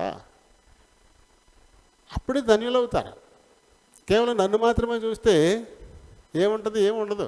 దారి తప్పిపోతారు అంతే, చెడిపోతారు, నాశనం వైపుకి వెళ్ళిపోతారు. ఎవరు దేవుడిస్తేనే ఈ పని వచ్చింది ఇక్కడికి, ఆయన నిలబెడితేనే ఇక్కడికి వచ్చాం. కాబట్టి చూడాల్సింది ఇక్కడ వ్యక్తిని కాదు, ఎవరు ఇక్కడ ఇన్ని పెట్టారు ఆ దేవుణ్ణి చూడాలి. ఈ నయమాను ఆ దేవుణ్ణి చూడలే, ఆ ఎలీషాను మాత్రమే చూశాడు. దాంతో రోషం వచ్చింది, కోపం వచ్చింది, చిన్నతనంగా అనిపించింది, అవమానంగా అనిపించింది. నన్ను ఇంత అవమానపరుస్తాడా, నన్ను ఇంత అగౌరవపరుస్తాడా, ఇంత గొప్ప సైన్యాధిపతిని నేను, కనీసం ముఖం కూడా చూపించకుండా ఇలా కౌరు పెడతాడా? తిప్పండి రథాలు తిప్పండి. మన దేశంలో లేవేంటి నదులు? ఇజ్రాయెల్ దేశంలో ఉన్న యోర్దాను పెద్ద గొప్ప నదా? మన సిరియా దేశంలో వాళ్ళ నదులు లేవా మంచివి? అక్కడ స్నానం చేసేసి నేను స్వస్థత పొందలేనా? మూర్ఖత్వం కదా ఇది. మరి ఇన్నాళ్ళు మరి ఆ నదుల్లో స్నానం చేయట్లేదేనా? మరి ఎందుకు స్వస్థత రాలేదు? ఆ దేశంలో ఉన్న ఆ నదుల నీళ్ళతోటి స్నానం చేస్తుంటాడు కదా, మరి ఎందుకు రాలేదు? ఈ విచక్షణ లేకుండా చేసేస్తుంది అంతే ఈ అహంకారం. ఎప్పుడు కూడా ఎప్పుడైతే ఈ అహం వస్తుందో అది విచక్షణ కోల్పోయేలా చేస్తుంది. ఏమంటాడు, మా దేశంలో ఉన్నటువంటి నదులు ఇంతకంటే గొప్ప నదులు కాదా అవి, అక్కడ మేము స్నానం చేసి నేను అక్కడ స్వస్థత నేను పొందలేనా అంటూ చూడండి. మనకి ఇక్కడ 11వ వచనం చివరి భాగంలో మనకి కనబడుతూ ఉంటుంది. 12వ వచనం కూడా చూడండి. దమస్కు నదులైన అబానాయును ఫర్ఫరును ఇశ్రాయేల్ దేశంలో నదులన్నిటికంటే శ్రేష్టమైనవి కావా? మరి ఇప్పుడు దాకా ఆ నదీ జలాలతోటే మనం స్నానం చేస్తున్నాడు కదా. ఇప్పుడు మనం ఏ నదీ జలాలతో మనం స్నానం చేస్తున్నాం? గోదావరి కదా. గోదావరి నది ఎక్కడో ఉండొచ్చు కాక మనం చేసేది ఆ నీళ్ళే. మధ్య మధ్యలో పూలు కలుషితం అయిపోతాయి అనుకోండి, కానీ గోదావరి జలాలే మనకు వచ్చాయి, వాటితోటే మనం స్నానం చేస్తున్నాం. కాబట్టి నయమాను తన ఇంట స్నానం చేసేటువంటి నీళ్ళు కూడా ఆ సిరియా నదులే. మరి ఎందుకు మరి రోగం వదలలే? విచక్షణ కోల్పోలే? మా దేశంలో ఉన్న ఈ నదులు అబానా ఈ పర్ఫరు చాలా గొప్ప నదులు కాదా అనుకుంటూ తిప్పండి రథాలనక్కే వెళ్దాం పోతే ఎవడపోతాడు? ఇంత కష్టపడి అంత దూరం నుంచి వచ్చాడు, ఏ విధమైన ఫలితం లేకుండా వెళ్ళిపోయే పరిస్థితి అయిపోతుంది కదా. అది ఇలాంటప్పుడే సరైన దారిలో పెట్టేటువంటి ఒక మధ్యవర్తి కావాలి, ఒక రాయవారి కావాలి, ఒక మంచివాడు కదా కావాలి. కానీ ఇలాంటి టైంలో వాడుకుని ఇంకా భ్రష్టు చేసేటువంటి మధ్యవర్తులు కూడా ఉంటారు. ఎగేసి పొగేస్తారంటారు, ఎగదూసి పొగేస్తారంటారు చూసారా. అలాగే అవును అంతే, నువ్వు ఎంత గొప్పడివి, నువ్వు కనీసం నీకు మొహం చూపించుకోండి ఇలా అంటాడా, బయలుదేరి వెళ్ళిపోదాం అని చెప్పేసి ఇంకా ఎగేసి తీసుకెళ్ళిపోతారు. వాళ్ళు అతను బాగుపడాలని కోరుకుంటున్నారా?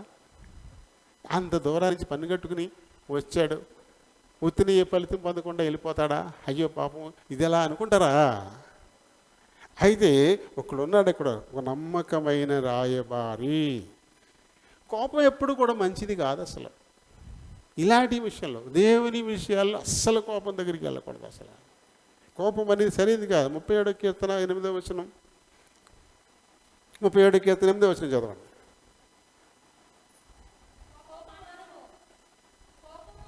కోపము మాను, ఆగ్రహాన్ని విడిచిపెట్టు, అస్సలు వ్యసన పడద్దు, అంతే కీడే. కోపం మానకపోతే, ఆగ్రహాన్ని విడిచిపెట్టకపోతే, వ్యసన పడ్డాడు చాలా, నేను ఇంత గొప్పవాడిని వ్యసన పడ్డాడు అంటే ఒక రకంగా ఎలీషా లోపల తనకి అసహ్యం లాంటిది వచ్చిందనమాట. వెళ్ళిపోతాను చివరికి ఏంటి తన ఫలితం? కీడు, అంతే కదా. కీడుకే అది మూలమైపోతుంది. అది ఇంకా ప్రసంగిలో 7:9, ప్రసంగి 7:9.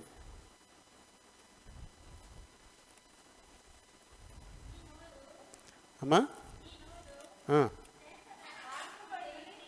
ఆత్రపడి కోపపడవద్దు, బుద్ధిహీనుల అంతరింద్రియములందు కోపము సుఖ నివాసము చేయును కదా. తొందరపడద్దు, ఆత్రపడ్డం తొందరపడద్దు, తొందరపడి కోప్పడద్దు. కోపం ఎవరు అంతరింద్రియాల్లో సుఖ నివాసం చేస్తున్నారా? బుద్ధిహీనుల అంతరింద్రియాల్లో చక్కగా హ్యాపీగా పరుపు వేసుకుని ఫ్యాన్ వేసుకుని పడుకుంటుంది అనమాట. చక్కగా టైంకి లేచిపోద్ది అంతే. ఇప్పుడు అదే పరిస్థితి ఇతనికి వచ్చేసింది, ఇక నాశనమే, వెళ్ళిపోతాడు వెనక్కి. ఈ టైంలో కావాల్సింది ఎవరు? ఇక్కడ నీళ్ళల్లో ఏం లేదు, ఉన్నదల్లా విధేయత చూపించడంలోనే. ఇతను నీళ్ళ గురించి మాట్లాడుకుంటున్నాడు తప్ప విధేయత ఇతని దృష్టికి రాలే. ఇప్పుడు నయమాను సేవకులు ఉన్నారు. ఈ సేవకుడు ఒక్కడు చాలా చక్కగా మాట్లాడుతూ ఉన్నాడు. చూడండి ఏమంటాడను, 13వ వచనాన్ని చదివితే, అతని దాసులలో ఒకడు వచ్చి, నాయనా ఆ ప్రవక్త ఏదైనా ఒక గొప్ప కార్యము చేయమని నియమించిన ఎడల నువ్వు చేయకుందువా, ఆయనే కనుక వచ్చి బయటికి చాలా గొప్ప కార్యం, ఈ గొప్ప కార్యం చేస్తే నీకు స్వస్థత అంటే చేయకుండా ఉంటావా? ఇది దారికి అడ్డంగా పెద్ద కొండ కనపడుతుంది ఇక్కడ, నువ్వు ఈ కొండని ఇక్కడి నుంచి తీసేసి నువ్వు దారేస్తే అప్పుడు నీకు స్వస్థత అని చెప్పాడు అనుకో, చేస్తావా చేయవా? లేదు అక్కడి నుంచి ఇక్కడ దాకా పొర్లు దండాలు పెట్టుకుంటారా అన్నాడు అనుకో, చేస్తావా చేయవా? ఆయన దగ్గరికి సహాయం కోసం వచ్చావు, ఆయన ఏం చేయమంటే చేయడానికి నువ్వు సిద్ధమే కదా. అలాంటి గొప్ప పనులు చేయమని నేను చెప్పలేదు. చక్కగా యోర్దాను నదిలోకి వెళ్ళి నువ్వు స్నానం చేసి ఆ రోగాన్ని పోగొట్టుకో బాబు అని చెప్పారు, అంతే కదా. దీన్ని కోపగించుకోవడానికి ఏముంది దీనిలో? కోపగించుకోవడానికి ఏముంది దీనిలో? ఈ మాట ఆయన ఎప్పుడైతే చెప్పాడో అప్పుడు చూడండి, అయితే స్నానము చేసి శుద్ధుడవు కమ్మను మాట దానికంటే మేలు కాదా అని చెప్పాడు. ఇప్పుడు లైన్లోకి వచ్చాడన్నమాట. చూడండి, సామెతలు 13వ అధ్యాయము 16, 17 వచనాల్లో జ్ఞానము గలవాడు తొలగును, బుద్ధిహీనుడు విర్రవీగి నిర్భయముగా తిరుగును. ఎక్కడెక్కడ చదివేస్తారన్నా ఉండండి ఒకసారి. 16, 17 కదా, కిందకి వచ్చే ఇంకా కిందకి 17 వచ్చిన చూడు. దుష్టుడైన దూత కీడునకు లోబడను, నమ్మకమైన రాయబారి ఔషధం. చూడండి, ఇక్కడ ఏంటంటే బుద్ధిహీనుడు మూర్ఖత వెల్లడిపరుస్తాడు, దుష్టుడైనటువంటి వాడు కీడుకు లోబడతాడు. కానీ నమ్మకమైన రాయబారి, ఇప్పుడు అతని ఈ పనివాడు పరిచారకుల్లో ఒక్కడు చాలా నమ్మకమైన వాడిగా కనబడతా ఉన్నాడు. రాయబారి అంటే మీడియేటర్, మధ్యవర్తి. ఇప్పుడు అక్కడ ఎలీషాకి నయమానికి ఓ మధ్యవర్తి అవసరం వచ్చింది. అక్కడ ఎలీషా చెప్పింది నయమానికి నచ్చలే, కాబట్టి నయమాన్ కోప్పడి వెళ్ళిపోతూ ఉన్నాడు. ఎలీషా ఉద్దేశం నయమాన్ స్వస్థపడాలని, కానీ అది అందుకోకుండానే వెళ్ళిపోతున్నాడు నయమాన్. కాబట్టి అక్కడ మధ్యన ఒక మధ్యవర్తి అవసరత వచ్చింది. వాళ్ళు నమ్మకమైన వాడు కావాలి. నమ్మకమైనటువంటి మధ్యవర్తి ఎప్పుడు కూడా ఓ మంచి మందు లాంటి వాడు అంట. నయమానికి వచ్చిన కోపానికి మందేశాడు ఈయన. నమ్మకమైన రాయబారి ఓ మంచి మందులు అంటాడు. దాంతో నయమాన్ కోపం దిగిపోయింది. ఇంకా 15వ అధ్యాయంలో సామెతలు 15:1 మృదువైన మాట క్రోధమును చల్లార్చును, నొప్పించు మాట కోపమును రేపును కదా. ఇతను మాట్లాడినటువంటి విధానం ఎంత చక్కగా మాట్లాడాడు చూడండి. నాయనా సంబోధన చూడండి ఏమన్నాడు, ఎంత చక్కగా నాయనా. ఆ ప్రవక్త ఏదైనా గొప్ప పని చేయమంటే నువ్వు చేస్తావు కదా. చాలా చక్కగా మాట్లాడతాను, మృదువైన మాట. అలాగే అవ్వకుండా ఎందుకు వచ్చావు ఇక్కడికి, ఆయన ఏం చెప్పాడు, ఆ చేతకి నీకు ఏంటి, ఇలా కోపంగా రెచ్చగొట్లేదే మాట్లాడాడు అనుకోండి, వాడికి ఇంకా కోపం వస్తుంది. అవసరమైతే తలకాయ తీసేస్తాను కూడా. సైన్యాధిపతి ఆయన ఏం చేసినా ఎవరు ఏం అడ్డు పెడతలేదు. అలా చాలా మృదువుగా నాయన ఆయన ఏం చెప్తే చేస్తాకు వచ్చావు కదా, గొప్ప పని చేయమంటే చేయవా, అలాంటిది ఏం చేయమనలేదే, చక్కగా యుద్ధంలోకి వెళ్ళి స్నానం చేయవయ్యా, స్వస్థపడవయ్యా అని చెప్పాడు, అంతే కదా. నీకు ఇబ్బంది ఏంటి అని చెప్పేసరికి అంతే కోపం కాస్త వెళ్ళిపోయింది. ఆ కోపాన్ని చల్లారు చేశాడు ఈయన, అటువంటి ఒక మంది చేశాడు. అయితే నడవండి అన్నాడు. ఇప్పుడు వచ్చేసారు, యోర్ధానికి వచ్చేసారు. అందరూ యోర్ధాను ఒడ్డు నిలబడ్డారు. ఈయన మట్టుకు లోపలికి దిగుతున్నాడు. దిగిపోయిన తర్వాత ఇప్పుడు 7 మార్లు స్నానం చేయాలా. స్నానం చేయడానికి ఏంటంటే మనకు ఒకటి ఉంటుంది కదా, ఇలా మునిగిపోయి ఇలా అనుకుంటే అయిపోయినట్టు కదా. ఒకసారి ఇలా మునిగి ఇలా అనుకుంటామే, ఇంకోసారి అయినట్టు.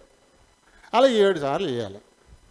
ఇక్కడ కూడా మనకి ఇబ్బంది ఉంటుంది. మనకి 7 సార్లు అన్నాడు. అక్కడ మన ఆలోచన మనకు ఒకటి ఉంటుంది, ఇంత ఉన్నాను కదా, 6 అడుగులు ఉన్నాను కదా, 7 సార్లు అన్నారు కదా అంటే ఒకసారి మునిగినప్పుడు దగ్గరికి 1 అడుగు, 2 సార్లు అయినప్పుడు 2 అడుగులు, 3 సార్లు అయినప్పుడు 3 అడుగులు అలా అలా అలా శుభ్రం అయిపోద్దని మన లెక్కలు మనం వేసుకుంటాం. ఇది కూడా లోకరీతి. మళ్ళీ ఇది కూడా అనవసరం. 7 అనేది నీకు ఉండాలి తప్ప ఈ మధ్యలో నీకు అనవసరం. 7 అనేది నీకు కావాలి, గురి అంతే. గురి అనేది 7. ఈ మధ్యలో ఇంకా అనవసరం. ఇంక చూసుకోకూడదు. కొడుకు ఇవ్వడం కల్లా చూసుకోకూడదు. మునిగి తగ్గిందంటావా? ఇది అనవసరం. ఇక్కడ కూడా దారి తప్పిపోతుంటారు కొంతమంది. ఇలాగా అంత పడితే అని చెప్పాను. 6 సార్లు లాగా వెళ్ళిన తర్వాత 7వ సారి మునిగితే స్వస్థ వచ్చేస్తుంది. 6 అయిన తర్వాత 6ంటికి ఏమవ్వలేదు, ఇంకేమవుద్ది 7కి అని వచ్చేస్తే బయటికి మనం వచ్చేస్తూ ఉంటాం, కనిపెడతాం. 1 రోజు చూస్తాం, 2 రోజులు చూస్తాం, 3 రోజులు చూస్తాం, ఆ తర్వాత వదిలేతాం. దాన్ని వదిలేయకూడదు. దేవుడు ఒక లెక్క ఇచ్చాడు నీకు, అది నువ్వు ఖచ్చితంగా పూర్తి చేయాలి. మిగతా విషయాలు అనవసరం నీకు, అంతే. ఎప్పుడు కూడా ఏ విషయంలోనైనా సరే కదా. ఈయన అలాగే 7 మార్లు చక్కగా మునిగి పైకి లేచేసరికి అద్భుతం. పసిపిల్లాడి దేహంలో అయిపోయిందంట. అంత మృదువుగా, అంత కాంతివంతంగా అయిపోయిందంట దేహం. సైన్యాధిపతి చాలా పెద్దవాడు, రాటు తీరు ఉంటాడు, యుద్ధాలు చేసి ఉంటాడు, గట్టిగా ఉంటుంది శరీరం. అలాంటిది పసిపిల్ల దేహంలాగా చక్కగా నిగనగలాడుతూ అంత అద్భుతం అన్నమాట. అటువంటి స్వస్థత వచ్చేసింది. ఇప్పుడు ఎలా ఉంటుంది ఇంకా ఆయన పని? ఇంకా ఆనందానికి అవధులే ఉండవు. ముందు ఆనందం వచ్చేస్తుంది, ఆ తర్వాత పశ్చాత్తాపం వస్తుంది. నేను ఎంత తప్పు చేశాను, నేను ఇంత గొప్ప అద్భుతాన్ని నేను కోల్పోయేవాడిని కదా, ఇంత గొప్ప స్వస్థతను నేను కోల్పోయేవాడిని కదా, ఆయన చెప్పిన మాట నేను వినకుండా కోపం తెచ్చుకొని వెళ్ళిపోదాం అనుకున్నాను కదా. అమ్మా, ఈ మాట చెప్పిన ఆయన సామాన్యుడు కాదు, సాక్షాత్తు దేవుడే. అప్పుడు రథాలన్నీ ఎక్కడికి వచ్చాయి? ఇప్పుడు మళ్ళీ తిరిగి ఎలీషా దగ్గరికి వచ్చాయి. ఎలీషా దగ్గరికి వచ్చి ఇప్పుడు ఏమంటాడంటే, నీ సేవకుని బహుమానం తీసుకోమంటాడు. ఇంతవరకేమో నేను సైన్యాధిపతిని, నన్ను గౌరవించలేదు, నాకు ఒంగొంగి దండాలు పెట్టలేదు నువ్వు అంటే కోపగించుకుని వెళ్ళిపోయిన వాడు కదా. కానీ ఇప్పుడేమంటాడు? నీ దాసుడిని నేను, నీ దాసుడునైనా నా నా యొద్ద ఈ మహావానం తీసుకో నువ్వు, ఇప్పుడు నేను నీ దాసుడిని అని దిగబడిపోయాడు. చూడండి ఎలా వచ్చేసింది. ఇప్పుడు నేను నీ దాసుడిని. కింద పదే మళ్ళీ అదే మాట మాట్లాడతాడు. దాసుడనే మాట మాట్లాడతాడు. ఇంకా తర్వాత కింద కూడా నీ దాసుడిని నాకు మన్ను ఇప్పించమంటాడు. మన్ను, ఈ ఇశ్రాయేలు దేశపు ఈ మట్టి నాకు కొద్దిగా ఇస్తే నేను పట్టుకెళ్తాను. నా ఇంట్లో ప్రార్థనా గదిలో ఈ మట్టి పరుచుకుంటాను. ఈ మట్టి మీద నిలబడి నేను యెహోవాకు నేను ఆరాధన చేస్తాను. ఆ సిరియా నేల మీద నేను నుంచాను, ఆ మట్టి మీద నేను నుంచాను. ఈ మట్టి నాకు ఇమ్మని కూడా అడుగుతాను అన్నమాట. నీ దాసుడు చూడండి, నీ దాసుడునైనా నా యుద్ధ బహుమానము తీసుకోవలసినది అని చెప్పేసి అన్నాడు. ఆ తర్వాత నీ దాసుడునైనా నాకు మట్టి ఇప్పించమని అంటాడు. మరి చాలా గొప్ప విషయం కదా. ఎలీషా గారికి మంచి జాక్పాట్ వచ్చినట్టే. అబ్బో, సైన్యాధిపతి తెచ్చిన బహుమానాలు సామాన్యంగా ఉంటాయా? చాలా చాలా చాలా గొప్ప బహుమానాలే తెచ్చుంటాడు. కాబట్టి నయమాన్ని చూస్తారంటారా, నయమాన్ని వెనకాల చూస్తారంటారా? నయమాన్ని వెనకాల ఏముంది? ఏం పట్టుకొచ్చాడు? ఎంత గొప్ప బహుమానాలు పట్టుకొచ్చాడు? ఇప్పటి దైవజనులు అయితే చేసేది అదే. ఏం పట్టుకొచ్చాడు? వెనకాల చూస్తాను. కానీ ఈయన అస్సలు చూడలేదు. ఎలీషా అస్సలు చూడలే. స్వస్థపడ్డావా? సంతోషంగా వెళ్ళిపో. లేదు, నీ దాసుడైనా నా దగ్గర బహుమానం నేను తీసుకోవాలా? నాకు వద్దు. యెహోవా జీవంతో అస్సలు నువ్వు తీసుకొచ్చింది ఏది నాకు వద్దు. నువ్వు సంతోషంగా వెళ్ళిపో. సంతోషంగా వెళ్ళిపో. ఎంత బతిమాలినా సరే, నయమాను అతనిని ఎంతో బతిమాలినను అతడు ఒప్పకపోయెను. ఎన్నిసార్లు బతిమాలాడంట. ఎన్నిసార్లు బతిమాలినా సరే అస్సలు ఏమీ తీసుకోకుండానే, ఒప్పుకోకుండానే ఉన్నాడంటే ఆయన. అప్పుడు ఏమంటాడంటే చూడండి, ఆయన అన్న మాట ఏంటంటే, ఎలీషా ఎవని సన్నిధిని నేను నిలువబడి ఉన్నాను, ఇశ్రాయేలు దేవుడైన ఆ యెహోవా జీవము తోడు నేనేమియో తీసుకొనను. నిజంగా ఆ ధనం మీదే తనకి ఆశ ఉంటే తన ఆస్తిని ఎందుకు వదిలిపెట్టుకొచ్చేస్తాడు? బోళ్ళంత ఆస్తి ఉంది కదా, అవన్నీ వదిలిపెట్టుకుని ఎందుకు వచ్చేసాడు? నాకొద్దు, నేనేమి తీసుకోను, ఎంత బతిమాలినా సరే ఆయన తీసుకోవడానికి ఏమాత్రం కూడా ఇష్టపడలేదు. అయితే అప్పుడు మళ్ళీ ఏమంటాడంటే ఈయన, అప్పుడు యెహోవాకు తప్ప దహన బలినైనను మరి ఏ బలినైనను ఇతరమైన దేవతలకు నేనికను అర్పింపను. ఇంకెవరికి కూడా మా దేశంలో ఇప్పుడు దాకా మా ఇంట్లో ఏమేమి ఉన్నాయో అన్నీ తీసేవదలు మారేస్తాను. దేనికి కూడా దహన బలి నేను అర్పించను, తీసి బయట పారేస్తాను.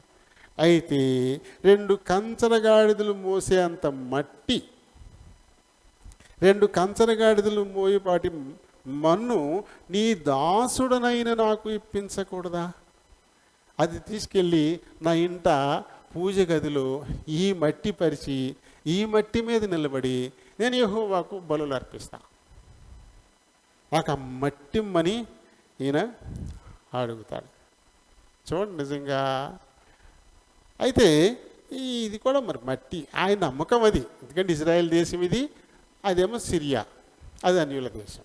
కాబట్టి తన విశ్వాసాన్ని బట్టి ఆ రకంగా మాట్లాడతాడు. అందులో మనం తీసుకోవాల్సిందేంటి? ఇప్పుడు దాకా ఏ దేవతలను అయితే కొలిచాడో, ఏ దేవుళ్ళని అయితే కొలిచాడో అవన్నీ వ్యర్థమైనవి, వాటి వల్ల ఏమీ కూడా ప్రయోజనము లేదు, అవేమీ చేయలేవు అనే విషయం తనకు అర్థమైంది. ఇప్పుడు అవన్నీ కూడా నేను తీసి పారేస్తాను అని చెప్తా ఉన్నాడు. నా దేశంలో నేను యెహోవాను ఆరాధిస్తాను. అయితే మా దేశపు ఆ నేల మీద నిలబడినాం, ఆ మట్టి నాకు వద్దు. ఇజ్రాయెల్ దేశం దేవుడు తన స్వకీయ సంపాద్యంగా ఎంపిక చేసుకున్నటువంటి దేశం ఇది. కాబట్టి ఈ దేశపు మన్ను నాకెమ్మని ఆయన అడుగుతూ ఉంటాడు. మట్టిలో ఏముందంటారా? ఏం ఉండదు. మట్టిలోనూ ఏమి లేదు, యొర్దాను నదీ జలాల్లోనూ ఏమీ లేదు. అయితే మనోళ్ళు ఇప్పుడు ఇజ్రాయెల్ దేశం చూడడానికి వెళ్ళిన వాళ్ళు అక్కడి నుంచి మట్టి పట్టుకొస్తున్నారు, అక్కడి నుంచి నీళ్లు కూడా పట్టుకొస్తున్నారు. ఇది రకం వ్యాపారం అయిపోయింది ఇప్పుడు. ఇజ్రాయెల్ దేశంలో నీళ్ళు, యొర్దాను నది నీళ్లు, అదే అంటే డెడ్ సీ, ఇక్కడ మృత సముద్రం, దాని నీళ్ళు. అయితే అక్కడ నేల ఇజ్రాయెల్ దేశ దేవుడు నడయాడినటువంటి ఆ ప్రదేశం మట్టిది. ఇది కూడా వ్యాపారం అయిపోయింది ఇప్పుడు. అక్కడ మట్టిలో ఏముంది? కొంతమంది వెళ్తారు, యేసుప్రభు ఇక్కడే బాప్తీసం తీసుకున్నాడంట అని అక్కడికి వెళ్ళి బాప్తీసం తీసుకొస్తారు. ఏంటి లాభం అంటారు? అక్కడ ఆ ప్లేస్లో ఏముంది? ఏం లేదు. అక్కడ ఉండాల్సింది హృదయంలో, అది ఏమి ఉండదు. ఇక్కడికి వచ్చిన తర్వాత మళ్ళీ మామూలే, ఆ బతికి అలాగే ఉంటుంది, మార్పు లేని బతికి. పైకైతే నువ్వు ఎక్కడ బాప్తీసం పొందావు? అమ్మగడపుట్లో మురికిట్లో ఉన్నా. నేను ఎక్కడ కొంటున్నావు? యొర్దాను నదిలో పొందాను. ఏంటంట? అనవసరం కదా. ఆ మట్టిలో ఏం లేదు, ఆ నీళ్ళల్లో కూడా ఏమీ లేదు కదా. చూడండి మరి ఈయన ఏమంటాడు? మొత్తం మీద అన్య దేవతలు, అన్య విగ్రహాలు వీటన్నిటిని కూడా విడిచిపెట్టాడని కానీ ఎంత ఇష్టపడిపోయాడు. అయితే ఒక ఇజ్రాయెల్ రాజు, 1 రాజుల 18లో చూస్తే మనం అక్కడ ఒక ఇజ్రాయెల్ రాజు అయిన అహాబు, యెజెబెలు అన్య దేవతలన్నీ తెచ్చిపెట్టుకుని అన్ని దేవతల ప్రవక్తలను అయితే పోషిస్తూ ఉన్నారు. కానీ ఇక్కడ ఒక అన్యదేశపు సైన్యాధిపతి ఈ అన్య దేవతలన్నింటినీ తీసి బయట పారేస్తాను, నాకు వద్దు. యెహోవాయే దేవుడు, ఈ విధంగా స్వస్థపరచడానికి చాలినవాడు ఆయనే. నేను ఆయనకే నేను బలులు అర్పిస్తాను, నేను ఇంకెవ్వరికి కూడా నేను అర్పించేది లేదు అని చెప్పేసి కదా. మరి యోహాను సువార్త 17వ అధ్యాయం 17 వచనం చదువుదాం. అద్వితీయ సత్యదేవుడైన నిన్ను పంపిన యేసుక్రీస్తును ఎరుగుటయే. అది నిత్యజీవం. నిత్యజీవం పొందడానికి మనం చేయాల్సిందల్లా ఒక్కటే, అద్వితీయ సత్యదేవుడైన యెహోవాను గుర్తించటం, ఆయన పంపించినటువంటి ఆయన కుమారుని యందు విశ్వాసం ఉంచటం. ఇవి తప్ప మరొకటి ఏమీ కాదు. నీళ్ళల్లో ఏం లేదు, మట్టిలో కూడా ఏమీ లేదు. మనుషులు ఏం చేస్తున్నారంట, నా జనులు, దేవుడు ఏమంటాడంటే నా జనులు 2 నేరాలు చేస్తూ ఉన్నారంటాడు. 2 నేరాలు చేస్తూ ఉన్నారు నా జనులు. ఇర్మియా 2వ అధ్యాయము 13వ వచనం చదవండి. నా జనులు 2 నేరములు చేసి ఉన్నారు, జీవ జలముల ఊటనైన నన్ను విడిచి ఉన్నారు, తమ కొరకు తొట్లను అనగా బద్దలై నీళ్లు నిలువని తొట్లను తొలిపించుకొని ఉన్నారు అంటాడు. ఆయన జనులు జీవపు జలపు ఊటైనటువంటి ఆయన వదిలేశారు. తమ కొరకు తొట్లు అవి కూడా పగిలిపోయి నీళ్లు నిలవని తొట్టెలు నమ్ముకొని ఉన్నారు అంటాడు. ఇప్పుడు ఈ సిరియనుడైన నయమాన్ ఆ నీళ్లు నిలవని తొట్లు ఎందుకు పనికిరానటువంటి వాటిని అని విసర్జిస్తున్నాడు, నాకు వద్దయ్యి అంటున్నాడు. కానీ ఇజ్రాయేలీలు అవి కావాలని కోరుకోవడాన్ని బట్టి వీళ్ళందరినీ వారికి బానిసలుగా అప్పచెప్పేశాడు దేవుడు. ఎందుకు ఇజ్రాయేలీలు సిరియన్లకు బానిసలైపోయారు? కారణం ఏంటి? జీవము జలముల ఊటైన యెహోవాను వదిలేశారు. తమ కొరకు నీళ్లు నిలవని బద్దలయ్యే తొట్లు అంటే దేవతలు, ఎందుకు పనికిరానటువంటి వాటిని వాళ్ళు ఏర్పాటు చేసుకున్నారు, నమ్మి వెంబడిస్తున్నారు. కాబట్టి దేవుడు వారిని ఆ రీతిగా అప్పగించేశారు. ఇక్కడ నయమాను చూడండి, మేలైనటువంటి దారిలోకి ఈయన వచ్చాడు, మంచి దారిలో ఈయన మనకి కనబడతా ఉన్నాడు కదా. కాబట్టి చూడండి, మరి నిరాశగా నిస్పృహగా వెళ్ళిపోతున్నాడు. ఒక మనసాక్షి ఉంది అతనికి, ఇంత గొప్ప మేలు, ఎంత ధనం నేను ఖర్చు పెట్టాను, ఎంతమంది వైద్యులు నేను చూశాను, ఎప్పుడు కూడా నాకు స్వస్థత రాలేదు, కానీ ఇప్పుడు ఇంత గొప్ప అద్భుతమైన స్వస్థతను నేను పొందాను. అందుకు కారణం ఈ ఎలీషా అనే ప్రవక్తే. ప్రతి ఉపకారం నేను ఏమీ చేయకుండా నేను వెళ్ళిపోతున్నాను, నా దగ్గర ఏమీ తీసుకోలేదు ఈయన అనుకుంటూ నిరాశగా అసంతృప్తిగా వెళ్తూ ఉన్నాడు. అయితే ఈ టైంలో ఎలీషా దగ్గర సేవకుడుగా ఉన్నటువంటి గెహాజీ, ఇతనికి ఆ వెండి మీద, ఆ బంగారం మీద, ఆ దుస్తుల మీద మోజు బాగా ఎక్కువగా ఉంది. తీసుకుంటాడు, ఆయనకి అక్కర్లేదు, నాకు ఇచ్చేస్తాడు, తీసుకొని నాకు ఇచ్చేస్తాడు అనుకుంటున్నాడు ఈయన. కానీ ఆయన ఏమంటున్నాడు, నేను ఎవరి సన్నిధిని నిలబడి ఉన్నాను, అజీవం గల యెహోవా జీవంతోడు, నేనేమి నీ దగ్గర నేను తీసుకోను. ఆయనప్పటికీ ఈయన కాలిపోయి ఏమనుకుంటాడంటే, మరి ఎందుకు ఎలీషాను నమ్మి ఆయన్ని వెంబడించాడు? ఆయనలో ఉన్న గొప్పతనం అంతా ఎరిగే కదా.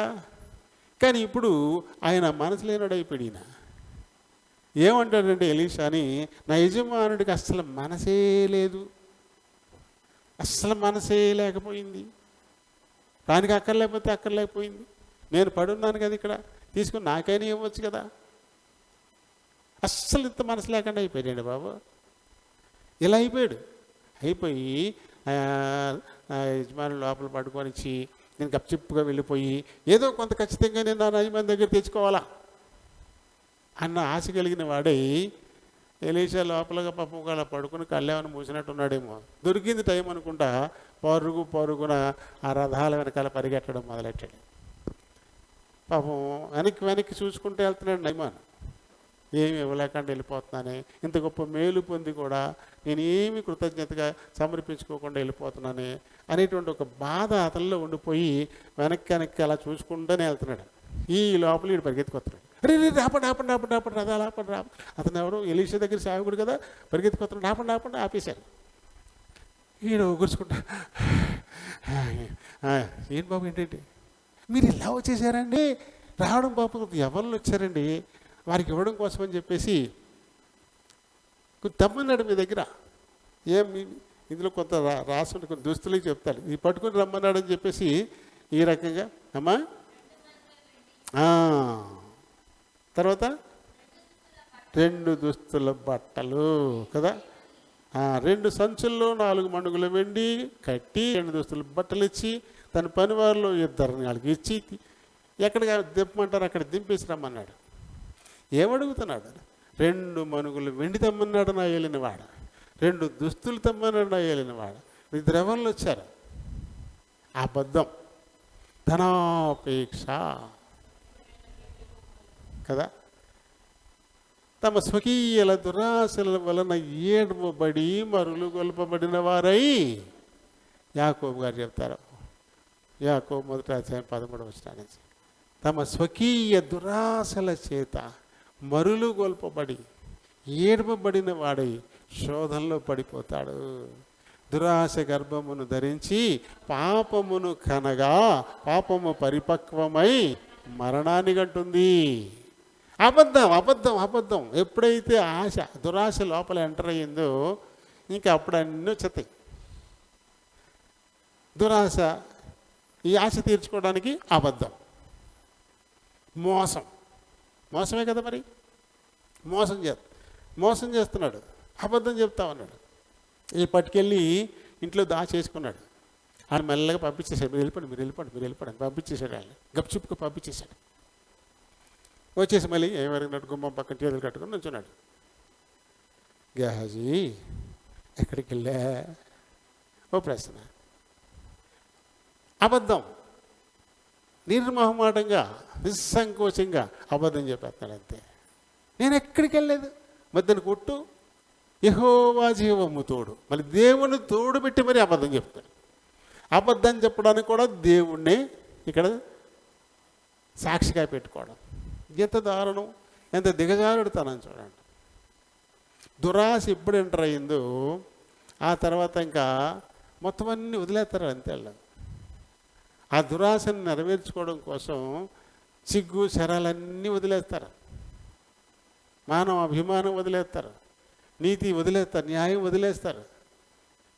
ఇంకా దాన్ని కవర్ చేసుకోవడానికి ఎన్ని రకాలైనటువంటి మాటలని చెప్తారనమాట. జీవం దేవుని మీదే ఒట్టు పెట్టేస్తున్నాడు. పెట్టేది మాట్లాడు, ఇంకా దేవుని మీద ఒట్టు పెట్టేస్తానంటే మేలకండి అనుకుంటాడు. అంత చచ్చి పడి ఉండాల్సిందే, ఇది వాడి మీద పెట్టాను ఒట్టు అనుకుంటాడు. ఈయన పాపం జీవము గల దేవుని తోడు నేను ఎక్కడికి పోలా మొత్తం చెప్తున్నాడు.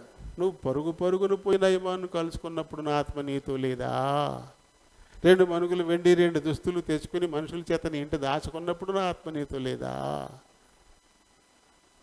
ఇది ధనము, బంగారం ఇవన్నీ సంపాదించుకోవడానికి ఇది సమయమా? కాబట్టి ఏ రోగాన్నైతే నయమాను వదిలించుకుని పరిపూర్ణ స్వస్థతతో సంతోషంగా వెళ్తూ ఉన్నాడో ఆ రోగం నీకు నీ సంతతికి తరతరాలకు వచ్చేద్దన్నాడు. ఆ రోగం నీకు నీ సంతతికి తరతరాలు. ఎంత భయంకరమైన పరిస్థితి చూడండి. అది 27వ వచనంలో మనకు ఉంటుంది. వెంటనే మంచు వంటి కుష్ఠం గలవాడై అక్కడి నుంచి వెళ్ళిపోయాడు. దర్శనపు లోయ ఆయన పేరుకి అర్థం. దర్శనాలు అంటే జరగబోయేవి తెలిసిపోతాయి అన్నమాట. జరగబోయేది ఏంటో తెలిసిపోతాయి, అటువంటి పేరు పెట్టుకున్నాడు ఆయన. కానీ జరగబోయేది ఏంటో ఏమీ తెలియలేదు దీనికి. జరగబోయేది ఏంటో ఏమీ తెలియని వాడు అయిపోయాడు. పేరుకు తగ్గోడు కాదు. నయమాన్ ప్రియుడు, ప్రియము, పేరుకు తగ్గడే. ఎలీషా యెహోవా రక్షణ, ఆయన పేరుకు తగ్గోడే. కానీ గెహాజీ పేరుకు తగ్గవాడు కాదు. ఇలాగే మనం కూడా ఉంటాం, పేర్లు పెట్టుకుని పేరుకు తగినట్టుగా ఉండకపోవడం. ఓ మంచి పేరు పెట్టుకుంటాం, ఆ పేరుకు తగ్గట్టుగా మనం ఉండం. చూసుకోవాలి.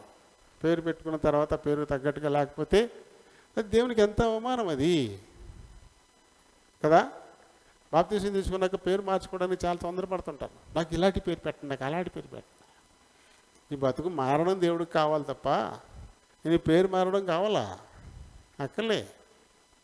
పరవస్తు సూర్యనారాయణ గారి పేరు మార్చుకోలే, బ్రాహ్మడు. ఆర్ఆర్కే మూర్తి గారు, రాయస్వామి రాధాకృష్ణమూర్తి గారి పేరు మార్చుకోలే, ఆయన బ్రాహ్మడే. గొప్ప దైవజనులు భగత్ సింగ్, అది ఆయన పెట్టుకున్న పేరే. మా మొట్టమొదటి అమ్మా నాన్నలు పెట్టిన పేరే ఇది. ఆయన పేరేమి మార్చుకోలే. పేరు ఎందుకు మార్చుకోవడం అవసరం? ఆ పేరు మార్చుకోండి. బతుకు మారినప్పుడు ఎందుకు పేరు మారడం? ఈ బతుకు మారిపోయిన తర్వాత పూర్తిగా మారిపోయి దేవుని తగ్గట్టుగానే నువ్వు ఉంటున్నావు అనుకో, పేరుకు తగ్గట్టుగా నువ్వు జీవిస్తూ ఉన్నావు అనుకో, అప్పుడు దాని గురించి ఆలోచించుకోవచ్చు, మార్చుకోవచ్చు. మార్చుకుపోతే సమస్య ఏం లేదు ఒకవేళ అనుకుంటే. కానీ అసలు బతికే మారినప్పుడు ఎందుకు పేరు మార్చుకోవడం? సంతోషమ్మ పేరు సంతోషమ్మ. కానీ కొంతమంది చాలామంది సంతోషం పేరు పెట్టుకుంటారు. ఏమ్మా ఎలా ఉన్నావో, బాగున్నారా? బాగానే ఉన్నాను బాబా. అలాగే సంతోషమ్మ పేరు. సంతోషంగా బాగున్నానని చెప్పదు, ఎప్పుడు చూసినా ఏదో భారం మోతున్నట్టే ఉంటుంది. ఎందుకు ఇంకా పేరు మరి కదా? సత్యవతి. కానీ నోరు జరిగితే అబద్ధాలు చెప్పారనుకోండి, పేరుకి అర్థం ఏమైనా ఉందా? ఏమి ఉండదు. కాబట్టి పేరు ఏముంది? దేవుడు మన పేరుని కోరుకోవట్లా. ఈ శరీరం ఈ లోకంలో తిరుగుతుంది కాబట్టి ఏదో పేరెట్టి పిలవాలా. అంటే చైనాలో పిల్లల్ని పేర్లు పెడతారట. ఏం పేరు పెడతారో ఏమీ లేదు, వాళ్ళ ఇంట్లో ఏదో చెంబు ఏదో ఉంటుందంట, అది అలా నేల మీద పడేస్తారంట. పడితే టంబం అని సౌండ్ వచ్చిందనుకోండి, ఆ పేరు పెడతారంట అడిగి. ఆ పిల్లలకి అదే పేరు. అది ఇలా పడేసేసరికి అది పడి 2 సార్లు దొర్లి ఏదో సౌండ్ వస్తుంది కదా, ఆ సౌండ్ రికార్డ్ చేసి అది అడిగి పేరు పెడతారంట. ఏంటంటే పిలవాలి కాబట్టి ఏదో ఒక పేరు, ఏం లేదు అందులో. మరి 10 మంది పిల్లలు ఎక్కువ కదా, మరి చైనాలో జనాభా ఇదివరకు ఎక్కువ కదా, ఇప్పుడు తగ్గిందిలే. అంతమందికి ఏమేమి పేర్లు దొరుకుతాయి? అందుకని ఇంకా పేరు పెడతానికి ఒకటే, ఒక పాత్రను అలా పడేయడం, అది ఏమో దొరుకుతా రకరకాల సౌండ్ చేస్తుంది. అది ఏ సౌండ్ చేసిందో ఆ సౌండే చూడండి. మరి చైనా వాళ్ళ పేర్లు మనకి ఎలా ఉంటాయి, చాంగ్ హింగ్ ఇలా ఉంటాయి కదా, ఆ సౌండ్ లాగానే ఉంటాయి ఆ పేర్లు. అలా పెడతారంటే పేర్లు వాళ్ళు. ఇట్లా పేర్లు ఏమైనా ఉందా? ఇప్పుడు ఏం లేదు, పేర్లు ఏం లేదు. కావాల్సింది ఎక్కడ? మనసులో ఉందంతా. ఇక్కడ ఉండాలి, అది మారాలి అంతే. దేవుడు మన నుంచి ఆశించేది కూడా అదే కదా. ఇక ముగించేద్దాం. ఇందులో మనం గుర్తుపెట్టుకోవాల్సినటువంటి విషయాలు ఏమిటంటే, చూడండి, బానిసగా ఉన్న మరి దేవుని మరువనటువంటి ఒక చిన్న పిల్ల, ఒక పాప, బానిస బతుకుతా ఉన్నా సరే తన దేవుణ్ణి తాను మర్చిపోలేదు. ఆ దేవుణ్ణి గౌరవించడం మర్చిపోలేదు, ఆరాధించడం మర్చిపోలేదు. ఆ దేవుని గొప్పతనాన్ని చాటడం కూడా అవి మానలేదు. మనం ఎలా ఉన్నాము? స్వదేశంలో రాజుగా ఉండి కూడా దేవుణ్ణి ఎరగనటువంటి రాజు ఇక్కడ గొడ్డలు చెంపుకుంటున్నాడు. ఒకవేళ అలా ఉంటున్నామా మనం? అలా ఉంటున్నామా చూసుకోవాలి. యజమాను మేలు కోరి సలహా ఇచ్చినటువంటి సేవకుడు, ఓ నమ్మకమైన రాయబారి, నువ్వెలా ఉన్నావు? మేలు కోరి మంచి సలహా ఇస్తా ఉన్నావా? లేకపోతే చెప్పుడు మాటలు చెప్పి చెడగొడతా ఉన్నావా? విడగొడతా ఉన్నావా? ఏం లాభం దానివల్ల నీకు? కొంతమంది వెళ్ళేటోళ్ళు ఉంటారు, ఇద్దరు సఖీగా ఉంటే చూసి ఓరవలేరు, పొలలెడతారు వాళ్ళిద్దరి మధ్యన చెప్పుడు మాటలు కదా. ఇవి మంచిది కాదు. ఇవి కూడా దీనివల్ల నష్టపోతారు వాళ్ళే చివరికి. ఏదో ఒకరిని ఎక్కేసి ఒకరిని ఇబ్బంది పెట్టామని సంతోషించవచ్చు, ఆ తర్వాత ఇద్దరూ వదిలేస్తారు. అసలు గుణం ఏంటో మన గుణం ఏంటో తెలిసినప్పుడు ఇద్దరు వదిలేస్తారు, ఇద్దరూ అసహించుకుంటారు, ఇద్దరూ ద్వేషిస్తారు. అవసరమా?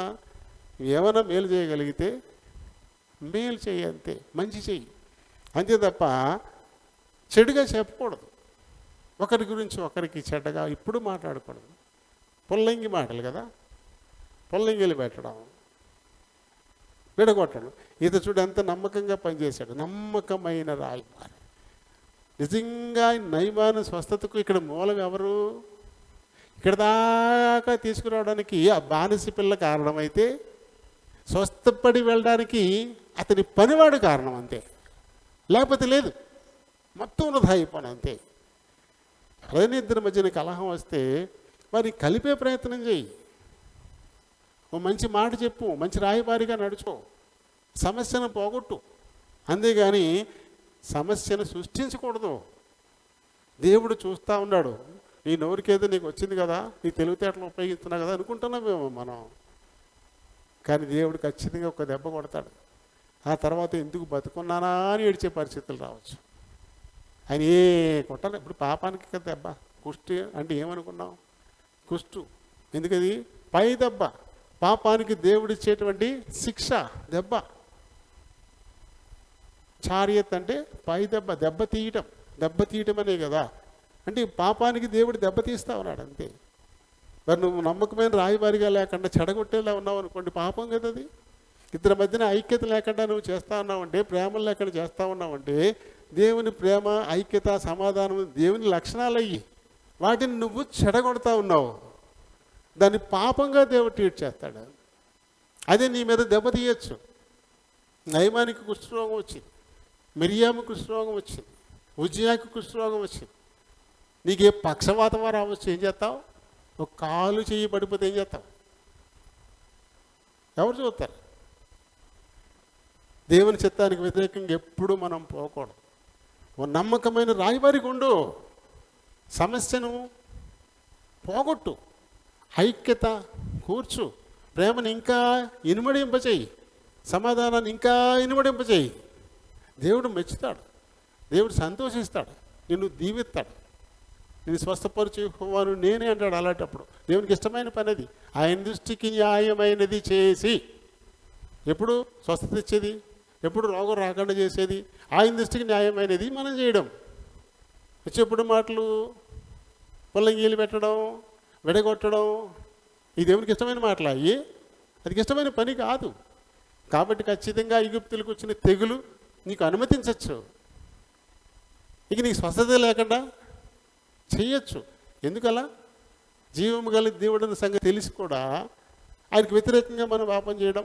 నిజంగా చూడండి, మరి ఈ సేవకుని గురించి ఎందుకంత చక్కగా రాయబడింది, ఈ చరిత్రలో అతని గురించి ఎందుకు వస్తుంది? ఆయన చక్క మాట చెప్పాడు, వెళ్ళిపోతా ఉన్నాడు. పైగా సైన్యాధిపతికి చెప్పడం ఎంత కష్టం అనుకుంటున్నారు? ఒక కానిస్టేబుల్ డీజీపీతో మాట్లాడగలడా? ఒక కానిస్టేబుల్ ఎస్ఐకే చెప్పలేడు. ఆ ఎస్ఐ మీద సిఏలు ఉంటారు, సిఏల మీద డిఎస్పీలు ఉంటారు, ఎస్పీలు ఉంటారు, తర్వాత ఎస్పీలు ఉంటారు, వారిపైన ఐజీలు ఉంటారు, ఆ తర్వాత ఎక్కడో ఉంటాడు ఆయన. ఎవరు మాట్లాడలేరు. అలాంటిది సైన్యాధిపతితో ఇంత ఈ మాట చెప్పగలిగాడంటే ఎంత తెగించుంటాడు.